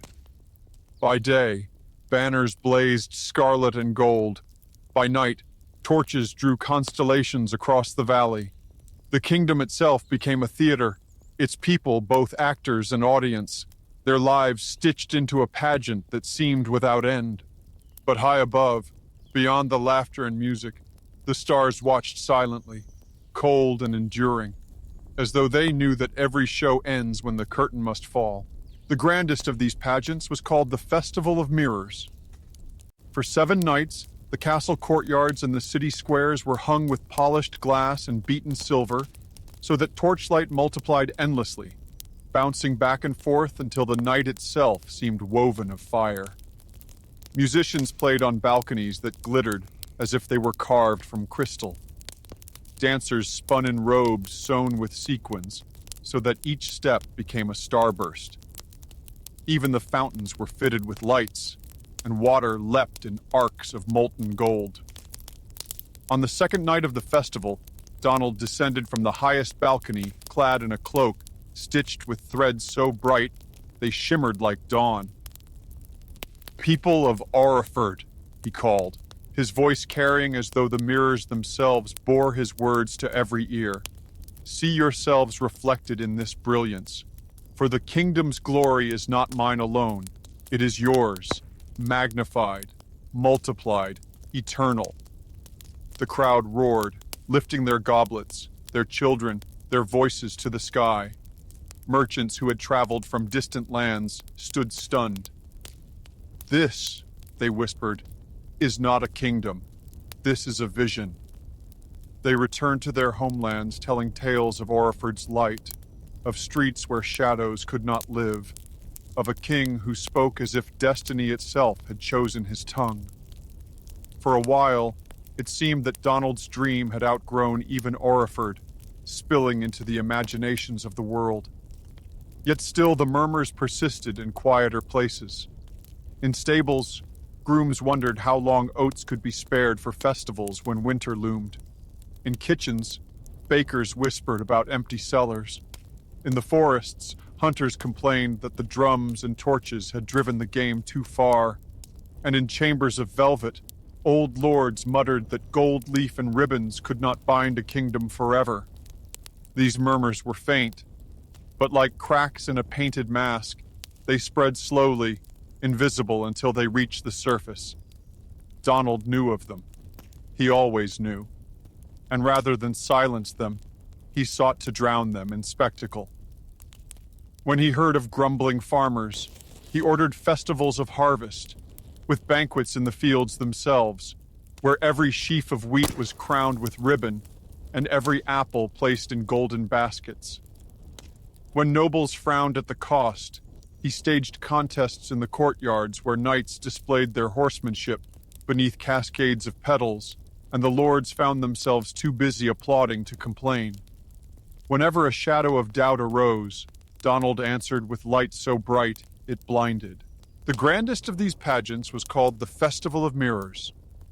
For 7 nights, the castle courtyards and the city squares were hung with polished glass and beaten silver, so that torchlight multiplied endlessly, bouncing back and forth until the night itself seemed woven of fire. Musicians played on balconies that glittered as if they were carved from crystal. Dancers spun in robes sewn with sequins, so that each step became a starburst. Even the fountains were fitted with lights, and water leapt in arcs of molten gold. On the second night of the festival, Donald descended from the highest balcony, clad in a cloak stitched with threads so bright they shimmered like dawn. "People of Oriford," he called, his voice carrying as though the mirrors themselves bore his words to every ear. "See yourselves reflected in this brilliance. For the kingdom's glory is not mine alone. It is yours, magnified, multiplied, eternal." The crowd roared, lifting their goblets, their children, their voices to the sky. Merchants who had traveled from distant lands stood stunned. "This," they whispered, "is not a kingdom. This is a vision." They returned to their homelands telling tales of Oriford's light, of streets where shadows could not live, of a king who spoke as if destiny itself had chosen his tongue. For a while, it seemed that Donald's dream had outgrown even Oriford, spilling into the imaginations of the world. Yet still the murmurs persisted in quieter places. In stables, grooms wondered how long oats could be spared for festivals when winter loomed. In kitchens, bakers whispered about empty cellars. In the forests, hunters complained that the drums and torches had driven the game too far. And in chambers of velvet, old lords muttered that gold leaf and ribbons could not bind a kingdom forever. These murmurs were faint, but like cracks in a painted mask, they spread slowly, invisible until they reached the surface. Donald knew of them. He always knew. And rather than silence them, he sought to drown them in spectacle. When he heard of grumbling farmers, he ordered festivals of harvest, with banquets in the fields themselves, where every sheaf of wheat was crowned with ribbon, and every apple placed in golden baskets. When nobles frowned at the cost, he staged contests in the courtyards, where knights displayed their horsemanship beneath cascades of petals, and the lords found themselves too busy applauding to complain. Whenever a shadow of doubt arose, Donald answered with light so bright it blinded. Winter approached, but Oriford did not dim. Instead of retreating into silence, Donald declared the Festival of Flames, a celebration that lit the valley for 13 nights. Bonfires roared at every crossroads, lanterns hung from trees like glowing fruit, and even the icy river was lined with torches that turned its waters into liquid fire. Snow fell softly, catching the light so that each flake glittered before vanishing into warmth. To the people, it was a miracle. No season too cold, no night too dark, no fear too strong. The king appeared each evening in a cloak of white trimmed with gold, standing before the flames as if he commanded them. His words carried across the valley. "Let no frost touch your hearts, for Oriford burns brighter than winter. The world may shiver, but here we feast, we sing, we shine." And the people, dazzled by his conviction, believed. Children forgot the bite of the wind. Merchants sold their wares by torchlight, and even the poorest peasants warmed their hands at fires kindled by the crown. Yet in the silence between festivals, the truth whispered more loudly. Granaries lay thin, their stores diminished by banquets. Blacksmiths complained of broken tools never mended, masons of scaffolds left half-built. The great wall, once the pride of the realm, stood unfinished in places, its arches waiting for stone that had been redirected to gild festival gates. Oriford shone like the sun, but the sun could not be eaten. In private halls, the old lords gathered once more. Their voices were quieter than before, but sharper, like knives honed in secret. They spoke not of rebellion. Spectacle had taught them that open defiance would falter before the king's wit, but of waiting. Waiting for the moment when the people, wearied by endless glitter, would ask for bread instead of banners, for substance instead of song. Donald knew this too. In the still hours of night, he would stand on his balcony, gazing over the valley where the last embers of festivals faded. His crown gleamed faintly in the moonlight, but his eyes searched the dark beyond the torches. They love the show, he murmured to himself, but will they love what lies after it? His reflection in the palace windows looked back at him like a stranger in golden armor. And yet, even then, he did not falter. The next dawn brought new plans, another parade, another feast, another display of unity. For Donald of the Golden Crest had built his kingdom on vision, and vision must always be fed.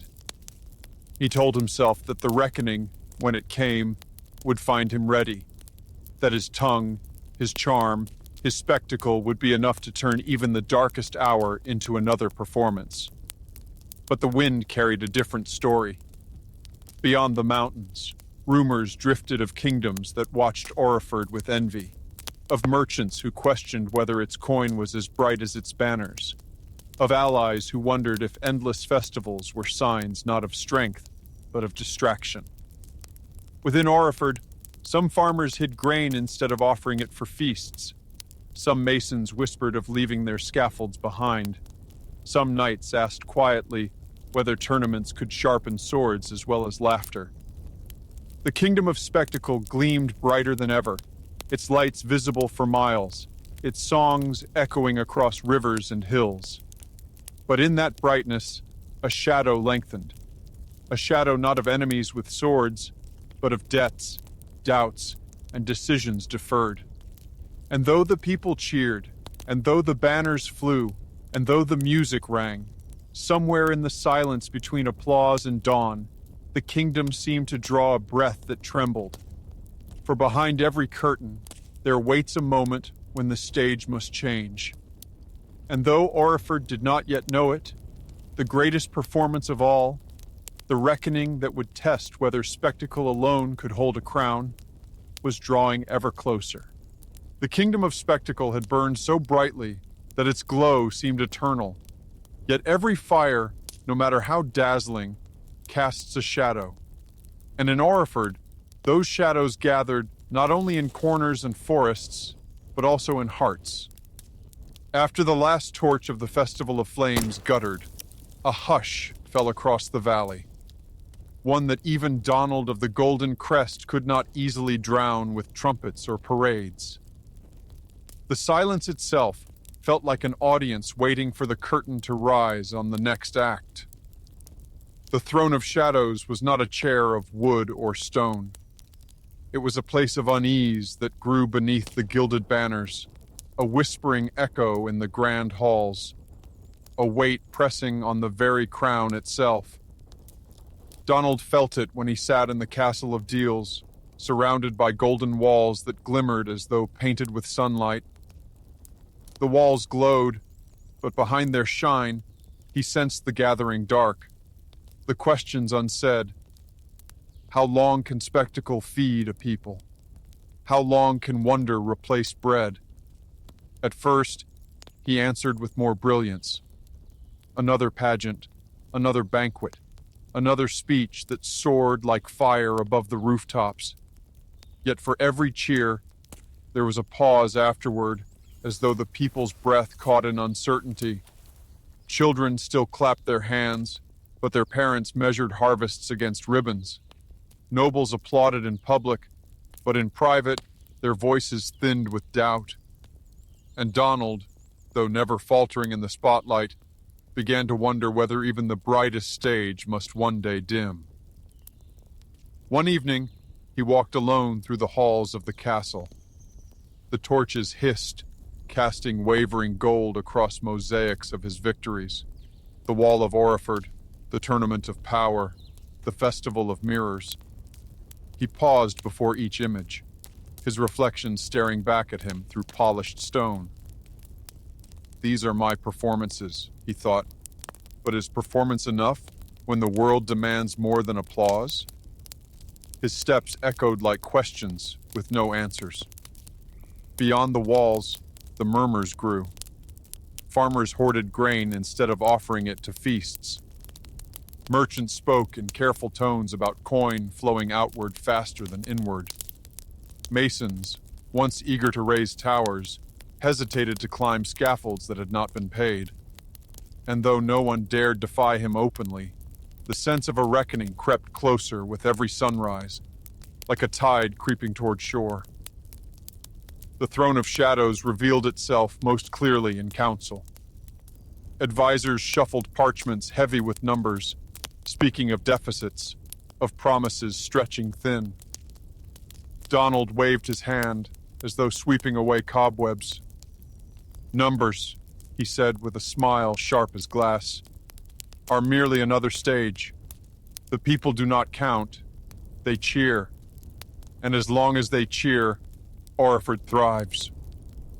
His council bowed, but in their eyes flickered unease, as if they sat not at a table, but at a stage where the script had begun to fray. Yet even as shadows deepened, Donald's voice never wavered in public. He stood upon balconies draped in gold, assuring the people that Oriford was unshakable. He strode through festivals, his cloak catching torchlight, his laughter echoing above the music. If he felt the weight of the throne of shadows, he never allowed it to bend his back. A king, he whispered to himself, is not measured by doubts, but by how brightly he blinds them. Still, the night does not ask permission to fall, and in Oriford, a night was coming, not of stars and songs, but of silence, heavy as stone. The throne of shadows waited, unseen yet unavoidable, and Donald, whether he admitted it or not, knew he would soon be forced to sit upon it. The weeks after the Festival of Flames brought fewer cheers than before. Markets bustled, but laughter there was brittle, like glass ready to crack. People still gathered at Donald's parades, but their eyes measured more than they marveled. Children tugged at ribbons, but their mothers counted loaves. The kingdom still sparkled, yet its brilliance felt stretched thin, as if the stage lights were burning too hot and too long. Donald, however, moved as though nothing had changed. He rode through the streets with the same radiant smile, his cloak trailing like a banner of certainty. Oriford, he declared, is not a tale that fades. It is the golden script of destiny, and we are the actors who bring it to life. And the crowd cheered, because to cheer was easier than silence. But when he turned away, their voices died quickly, leaving behind an echo hollow as a drum with no skin. In the Castle of Deals, preparations for yet another festival were underway. This one was to be called the Mask of Dawn, a carnival of masks and music meant to symbolize renewal. Artisans painted masks of suns and moons, seamstresses sewed robes that shimmered like twilight. Yet the masons tasked with building the great stage worked slower than before, their hammers ringing without rhythm. One confided to another, "We carve for gold, but the gold feels lighter every day." Their words, though quiet, drifted like smoke through the halls, until even Donald's aides repeated them in nervous whispers. At council, voices grew sharper. An elder advisor unfurled a parchment. "Majesty, the vaults cannot bear another festival this size. Grain must be stored, walls must be finished." Donald cut him off with a gesture. "Walls do not sing," he said. "Vaults do not cheer. Oriford is not remembered by its silence, but by its song, and I will give them song until the stars themselves applaud." His words rang with the force of command, yet when the advisor lowered his eyes, it was not obedience, but pity that lingered in his gaze. One evening, as twilight bled across the valley, Donald stood atop the unfinished arch of the Great Wall. Below him, workers lingered in half-finished scaffolds, their hands calloused, their brows lined with doubt. He looked out over the horizon where the torches of villages twinkled like distant stars. "They need more light," he murmured, gripping the stone. "The moment darkness touches them, the story ends." But the stone beneath his hand felt cold, unyielding.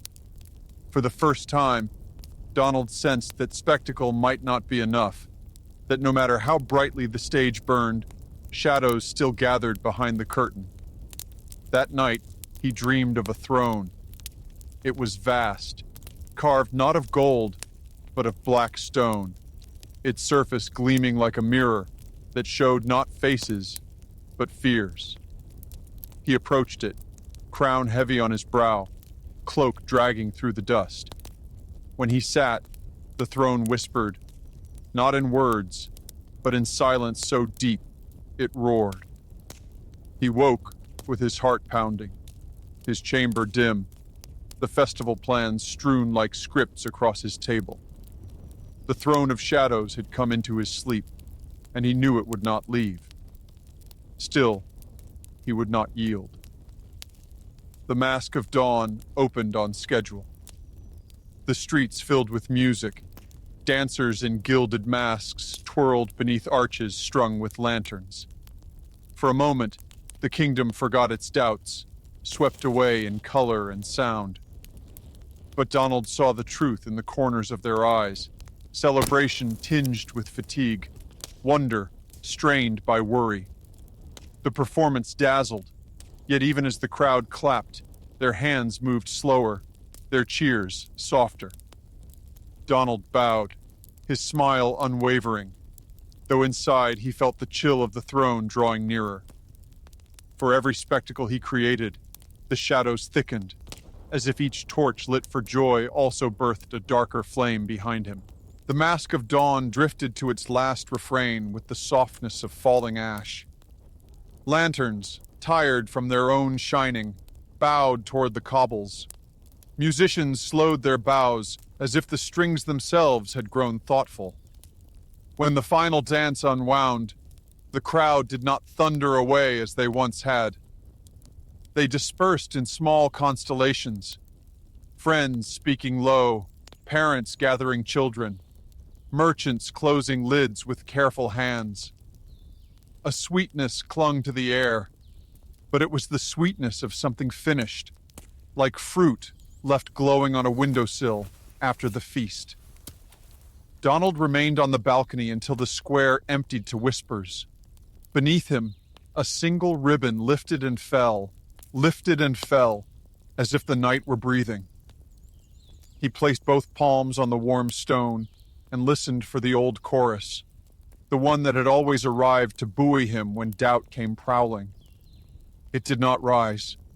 Instead, a softer sound reached him.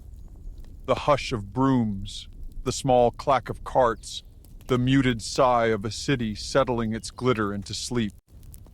It was not a rebuke. It was a truth. In council the next morning, the sun poured a clear light through tall windows, stripping the room of ceremony. On the table lay 3 ledgers, one for grain, one for stone, one for promises made in public squares and under festival arches. Donald touched each in turn. He did not open them. He knew the stories inside as a minstrel knows the steps of a song. "Majesty," began the elder advisor, the same calm voice that had weathered many seasons with him. "The harvest is leaner than the banner suggests. The wall waits for hands that have been clapping elsewhere. The coffers wished to be filled with bread rather than music. Donald lifted his head. For once, he did not answer with a flourish. "If we dim the lights," he said, "do we not invite the dark?" "Sometimes," the advisor replied, not unkindly. "We invite the dawn by letting the night speak." The words settled like a pebble dropped into a still pool, small at first, then spreading circles across the surface. Donald dismissed the council, not out of anger, but to make room for a thought that did not wish to be overheard. Alone, he opened the golden ledger from the Tournament of Power.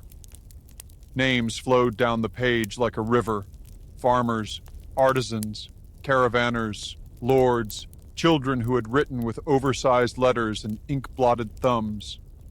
Beside each name, a promise, some fulfilled and shining, others waiting, faint as starlight at the edge of morning. He turned a page and found a small drawing, a lantern, crooked and cheerful, penned by a child's hand. Beneath it, "We will fix the broken wheels." He smiled despite himself.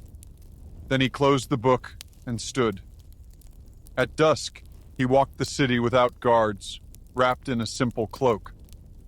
No trumpets marked his passing. No herald called his name. He moved through streets that had worn the weight of festivals like bright collars, and now sat bare-shouldered, oddly beautiful. In the weaver's quarter, he paused to watch a loom glide its shuttle back and forth, a quiet miracle that no pageant could improve. In the far market, a baker's daughter chalked stars on the stones. Each one wobbled, each one perfect. Along the river, a ferryman sang to himself, not a song of triumph, but one of going and returning, of ferrying, of tide. The throne of shadows walked with him like a second cloak.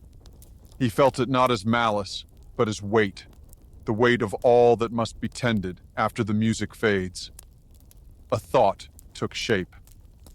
Perhaps the throne was not an enemy, but a seat waiting for a different kind of performance.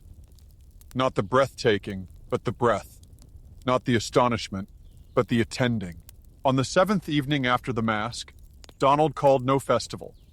Instead, he called the Night of Quiet Lamps. No banners, no horns. Only this: each household to place a single lamp on its sill, and within the castle of Deals, a long table to be set in the great hall with bread plain as morning, water clear as sky, and space enough for whomever wished to speak. They came, hesitant at first, then in a steady stream.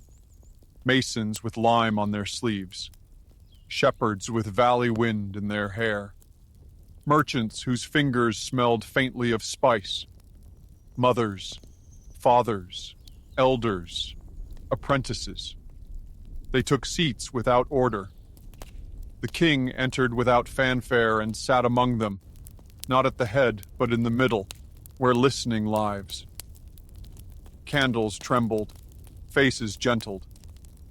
He did not begin with a proclamation. He began with 3 questions. What must be mended? What must be finished? What must be kept bright? The hall breathed. A mason cleared his throat and spoke of scaffolds that longed for hands. A miller spoke of a creek wheel that needed mending before frost. A teacher spoke of books that had traveled as far as harbors, but needed to find their way into small rooms where winter gathers early. Donald listened. When the room tangled, as rooms of honest talk will, he placed a pebble between opposing thoughts and said, "Here is where they meet. Touch it." He did not offer slogans. He offered silence to be filled by truth.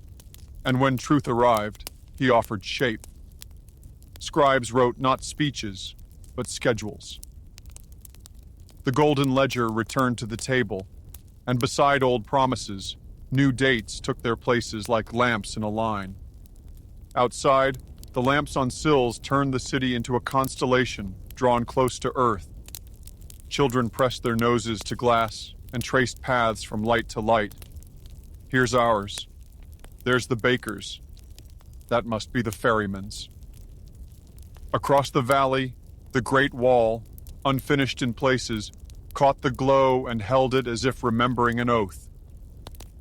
Near midnight, after many voices and more bread, the king stood. He did not mount the dais. He found the one place in the hall where candle and shadow crossed like threads and stood there, within the weave.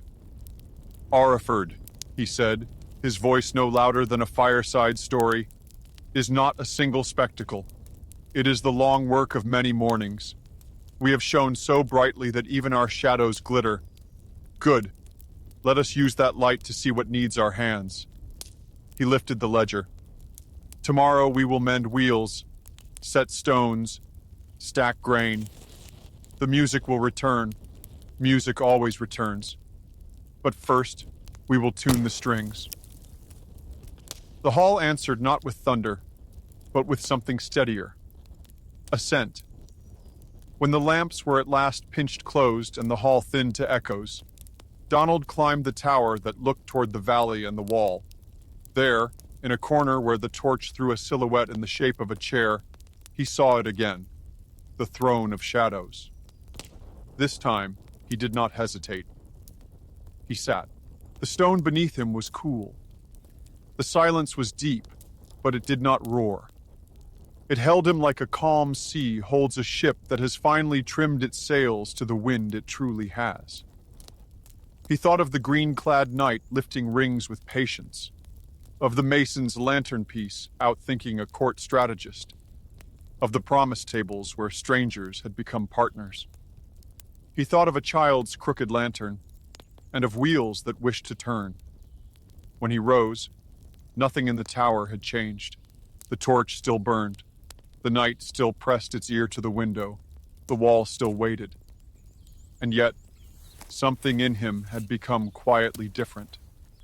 He had performed a smaller miracle, invisible to crowds. He had let the throne do its work without letting it rule. Dawn tipped the valley in silver. From the city came the early clatter of carts, the first ring of hammers, the creak of gates that open not for spectacle, but for day. On 100 sills, lamps smoked gently, leaving faint curls of scent like signatures. The great wall caught the morning light and sent it down in long ladders.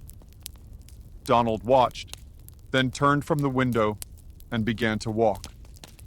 Behind him, the shadow chair softened and slipped back into being only a silhouette cast by a faithful torch. Ahead of him, corridors filled with the sound of steps not rushing to parade, but arriving to build. The reckoning had not struck in fury.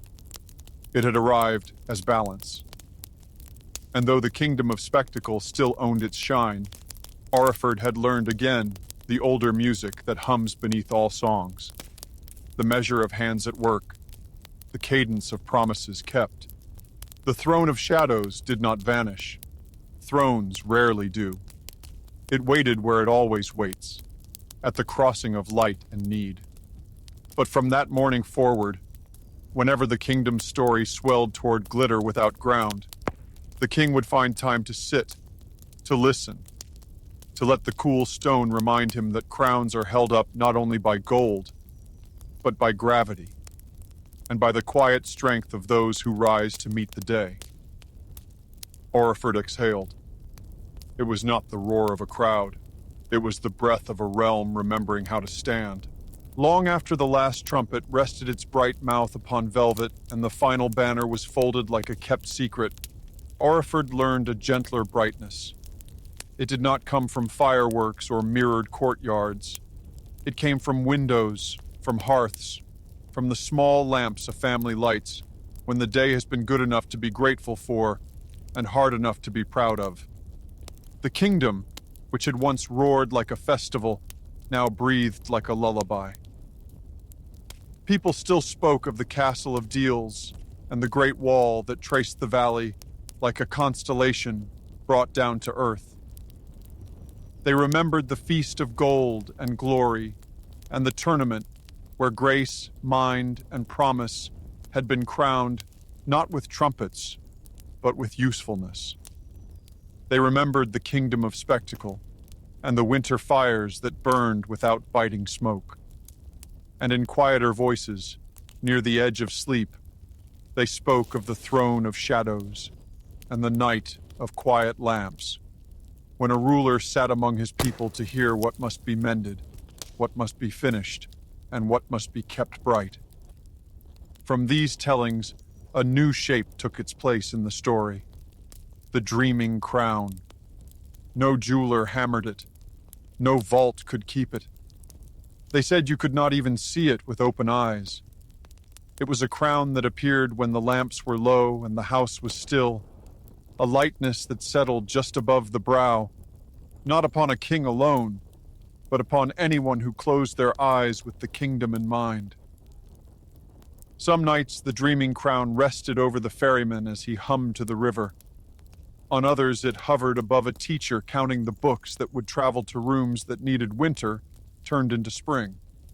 It visited a mason who rose before dawn to bring a stone to its waiting place. It visited a child who traced stars in chalk and promised to make better circles tomorrow. In this way, the crown kept its watch, moving from head to head like a friendly moonbeam, finding the next sill. Travelers returning from Oriford swore the valley carried an echo unlike any they had heard. It was the sound of carts and hammers braided with laughter, of marketplaces waking, of wheels newly mended, of feet learning again the old music of going about an honest day. They said the great wall no longer seemed unfinished, but perpetual, like a sentence that continues because it is useful to keep speaking. To stand beside it at dawn, they said, was to see ladders of light leaning down from the sky, and to understand that some works do not conclude. They accompany. Not all chose to believe. In candlelit inns far from the valley, someone would say, "Surely that brimming realm is a trick of the tongue, a pageant that cannot last." And sometimes silence would answer, and sometimes a song would. The song was an easy one, the sort a boat learns and a road remembers, carrying a refrain that sounded like river water over stones. Hold the rhythm, hold the light. Morning comes with gentle might, hands at work and hearts at ease. This is how a kingdom breathes. In Oriford, elders told stories the way gardeners tend saplings, with patience, with the belief that roots know their own work. They told of the comet with a tail like a banner of frost, the omen that had once drawn the world's eye to a golden brow. They told of a balcony where a voice had made courage feel simple, and of tables where bread and water had become a kind of promise, more filling than meat. Their grandchildren asked the question that comes to every good story, like dew comes to grass. But was he real? The elders smiled the smile of people who have learned that some truths prefer to be asked twice. Real, they said, and their eyes softened the way eyes soften for dawn. Close your eyes. If you can see a feast that leaves no one hungry, or a festival that leaves the fields tended, or a throne that listens before it speaks, then yes, real, because it has already begun inside you. There were still festivals. A kingdom is not obliged to choose between song and stone. But the shows grew kinder, tailored to the cadence of the work. The Festival of Mirrors returned as an evening of lanterns set in quiet courtyards where families could see themselves not multiplied, but held. The Tournament of Power lived on as a monthly market of commitments, with the golden ledger standing in its glass case, like a bright beehive of dates and signatures. The Feast of Gold and Glory returned in smaller rounds, 10 tables at a time, in neighborhoods that had a new well, a fixed bridge, a repaired wheel. Applause did not disappear. It learned to share the stage. And Donald? Some say he learned to walk with two capes, one of silk for the balcony, one of wool for the dawn. He still spoke from windows when windows needed a voice, but he spoke more often in rooms where voices needed a window. The throne of shadows remained in its corner, not a scold, but a chair offered to anyone who felt the day leaning toward glitter without ground. He learned that some brightness is better asked for than announced, that a promise entered into the ledger by a stranger can prop a kingdom more steadily than 100 banners. Now and then, a pilgrim arrived, seeking the exact stones where the greatest speeches had been given, the precise flagpoles where the most glorious banners had flown. They would be led to places that looked entirely ordinary. Here, a walkway where a baker once added an extra loaf to a table. There, a workshop where a broken wheel had been mended at the end of a long day. I expected grander relics, the pilgrim would say, a little lost. These, the guide would answer, are the grand relics. In a kingdom that remembers what the show was for, ordinary is exactly where the miracles learn to live.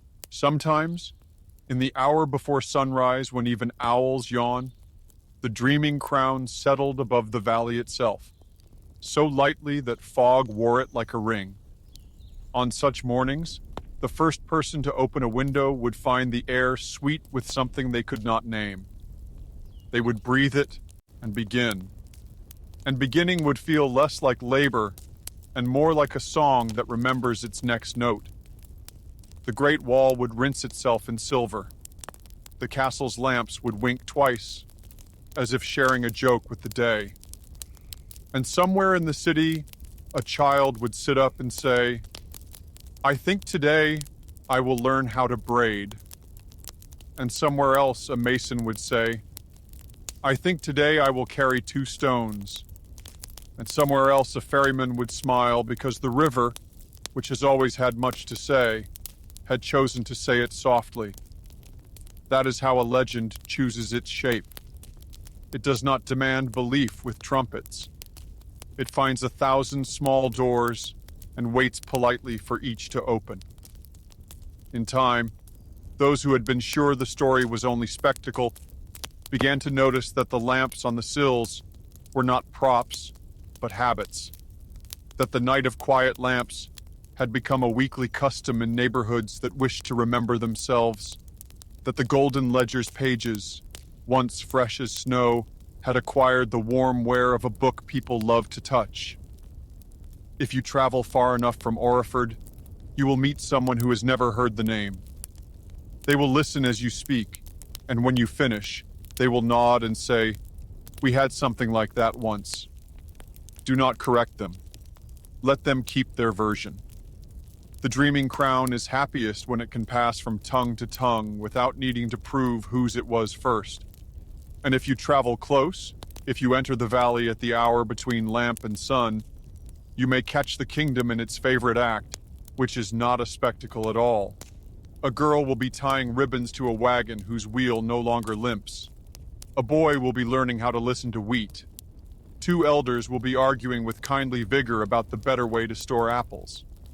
A merchant will be measuring not only cloth but distance, because he has agreed to carry books beyond the hills, and he loves that his pack will smell of both leather and pages. These are not lesser scenes. They are the rest of the story, the part even the most glittering show was trying to point you toward. As for the question that remains, what if such a king had truly been? The legend keeps a courteous answer ready. It speaks it like a bedtime blessing at the door. He is truly being whenever we remember what a crown is for. A crown is not only weight, it is a way of holding light so that others may see to work by it. If a night arrives when you feel the balance tip, too much show, not enough ground, you know where the shadow chair waits. Sit. Ask the 3 soft questions. What mends? What finishes? What stays bright? Then rise and do the smallest of them first. The dreaming crown approves of small beginnings. It has spent a lifetime learning how they grow. This is how the tale settles, not with a curtain falling, but with curtains gently drawn against a good night. In rooms across Oriford, and in places that have only heard of Oriford as a rumor carried by a river, lamps are pinched closed. Windows remember to hold the last bit of starlight for those who sleep in the beds below. Somewhere, the golden ledger turns a page because a date has just arrived. Somewhere, the great wall leans a little more of itself into the morning it is making. Somewhere, a child presses a chalk star upon a stone and makes it wobble on purpose, because wobbling is how a perfect circle learns to laugh. If you are listening now with eyes that wish to close, you already know the rest. The kingdom becomes an echo that fits in a pocket, a line of a song, a way of greeting a neighbor, a habit of leaving the last slice for someone who needs it more. Carry it. When you set it down, set it where the next hand can find it without asking. That is how crowns travel when they are done with gold.